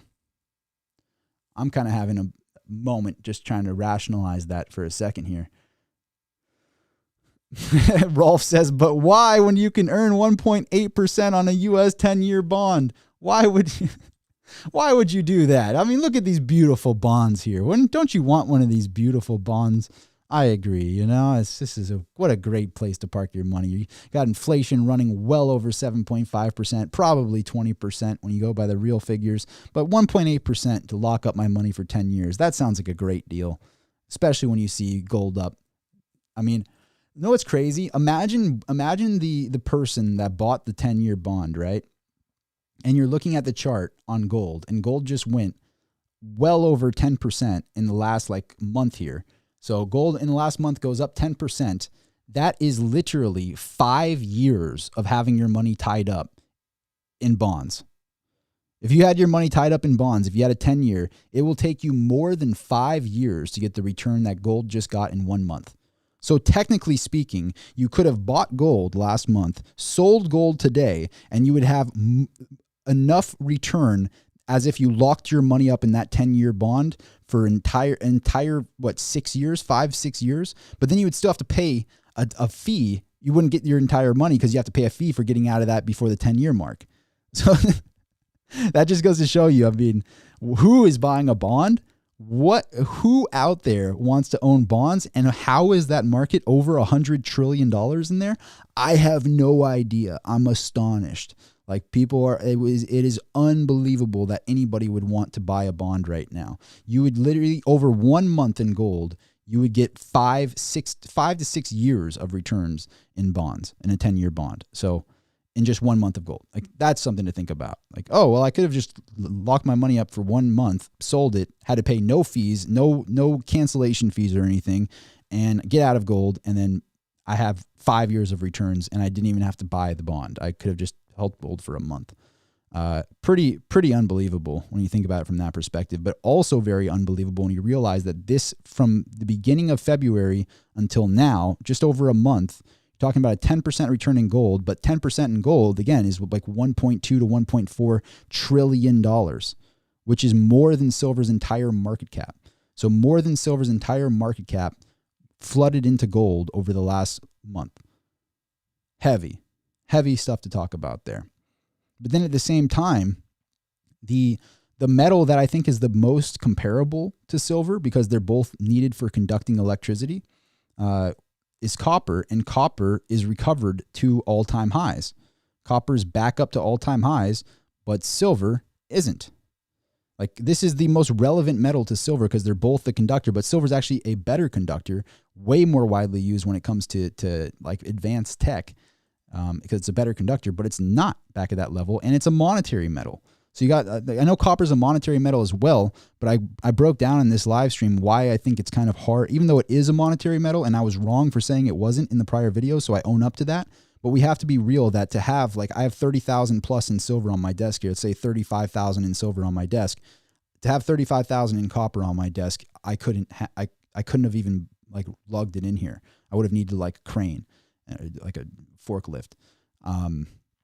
So that's what I mean by not a monetary metal. It's not able to move around with you. I could take this silver in my car and go somewhere. I couldn't take 30,000 in copper and just go somewhere with it. It would, I think the car wouldn't move. So I one day, you know what I got to do is I got to do a video on like the exact, like how much 100,000 in copper really is, and like put something to do with like some sort of scale reference, maybe like a smaller copper bar, and then some sort of scaled reference to show just how much copper it would really take to move. But well, it's just yeah, silver's already big. Like, this is already a lot of silver, and people laugh at me to be like, when I, like my $100,000 in silver videos, it's clickbait, but it also is a cool reference point to be like, this is realistically what $100,000 in silver looks like. And so I've made a few of those videos on my channel, And people are surprised then. I have people in the Bitcoin space that are like, how are you going to lug that 100? You're not going to take that on a plane. And you're right. I can't take that on a plane with me. I mean, I could, but it'd be really hard. So if silver's already a lot, copper is like, so that's the only reason I say it's like not really a modern monetary metal. It's a monetary metal, but it's not like a modern one. To call it a monetary metal, I think really what's funny is people don't call platinum a monetary metal. I happen to think it is a monetary metal because platinum, I mean, here I can take this around with me, and platinum is sexy. Platinum is like I've shown the density of platinum and like how hard it is to fake platinum in prior videos on my channel. When I compared it to gold, you can't fake a platinum bar. Excuse me. I mean, obviously I test every piece of metal that I get, but I could, if you had 100 platinum bars and 2 of them were fake, I would immediately spot the 2 within a minute. I would just go down the line and be like, that's fake, and that one's fake. It's that easy to spot a fake platinum bar. Like platinum is the easiest metal to verify because it's so dense and so unique that a 10-ounce platinum bar, like you can't mistake it for anything else. So in a 1 ounce, it's so razor thin that there isn't a metal that can, like there isn't a metal out there that could replace it. There isn't like a tungsten for platinum. Gold, there's a tungsten for, which is the exact same density. There isn't a metal with the exact same density of platinum. I need to make that video again to talk about it, but I sold my platinum and gold Engelhard. That was a perfect video to make to compare those side by side. Shouldn't have sold those yet. My buddy's probably watching this video that bought those from me, and I'm like, I should have kept those and made the video. Anyway, and I could have made that video, and I would have made like $2,000 more by holding. Now you know why I don't like to sell my inventory. But anyway, I think platinum is more of a monetary metal than copper, but people don't consider platinum a monetary metal. This right here, to put it into perspective, that little bar in this plastic, and this is a tiny little bar of platinum. It's a little 5 ounce. I love the size class of a 5 ounce PAMP. But that little bar right there is about $6,500 for just that bar. So, I mean, that goes to show you, I mean, this is like 30,000 plus in silver, but this is like 6,000 in platinum. So obviously platinum could be a monetary metal. It can be easy to move around.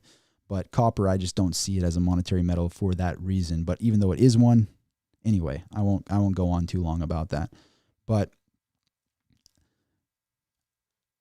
it just blows my mind to see silver not at all-time highs, but to see gold. Gold is at all-time highs, within spitting distance of all-time highs, well recovered over that 2011 point. Copper, well recovered over that 2011 point, back at all-time highs. Palladium, just an animal, doesn't care about any relevant comparisons at all, just doesn't care, just utter animal.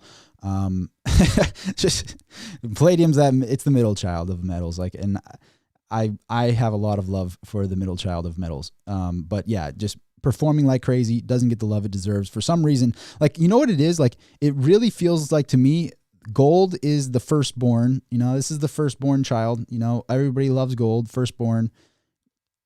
Palladium is a middle child, the outperformer, crushing it. Nobody's talking about it.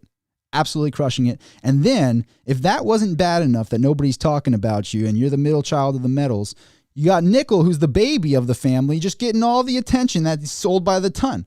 Like, this is like, if you're palladium right now, it's like, you need to mine nickel to get me. Like, I am the byproduct of it. I have been in a deficit for over 10 years. And here you are, valuing my younger brother and my older brother. This is the most annoying thing ever. Nobody's talking about me. But meanwhile, just being an outperformer, just crushing it. Outright crushing it, palladium. Anyway, that's a pretty funny little analogy that I would reference on.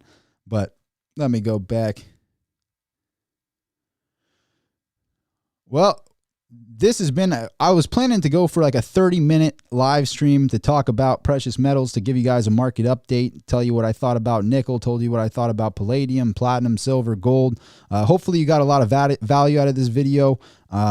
Hopefully a lot of you click the subscribe button or will share this content out with some friends. If you share it on your social media or post it on your Facebook walls or Instagram or stuff, I'll see it, and I really appreciate it when people do share the content. It means a lot to me.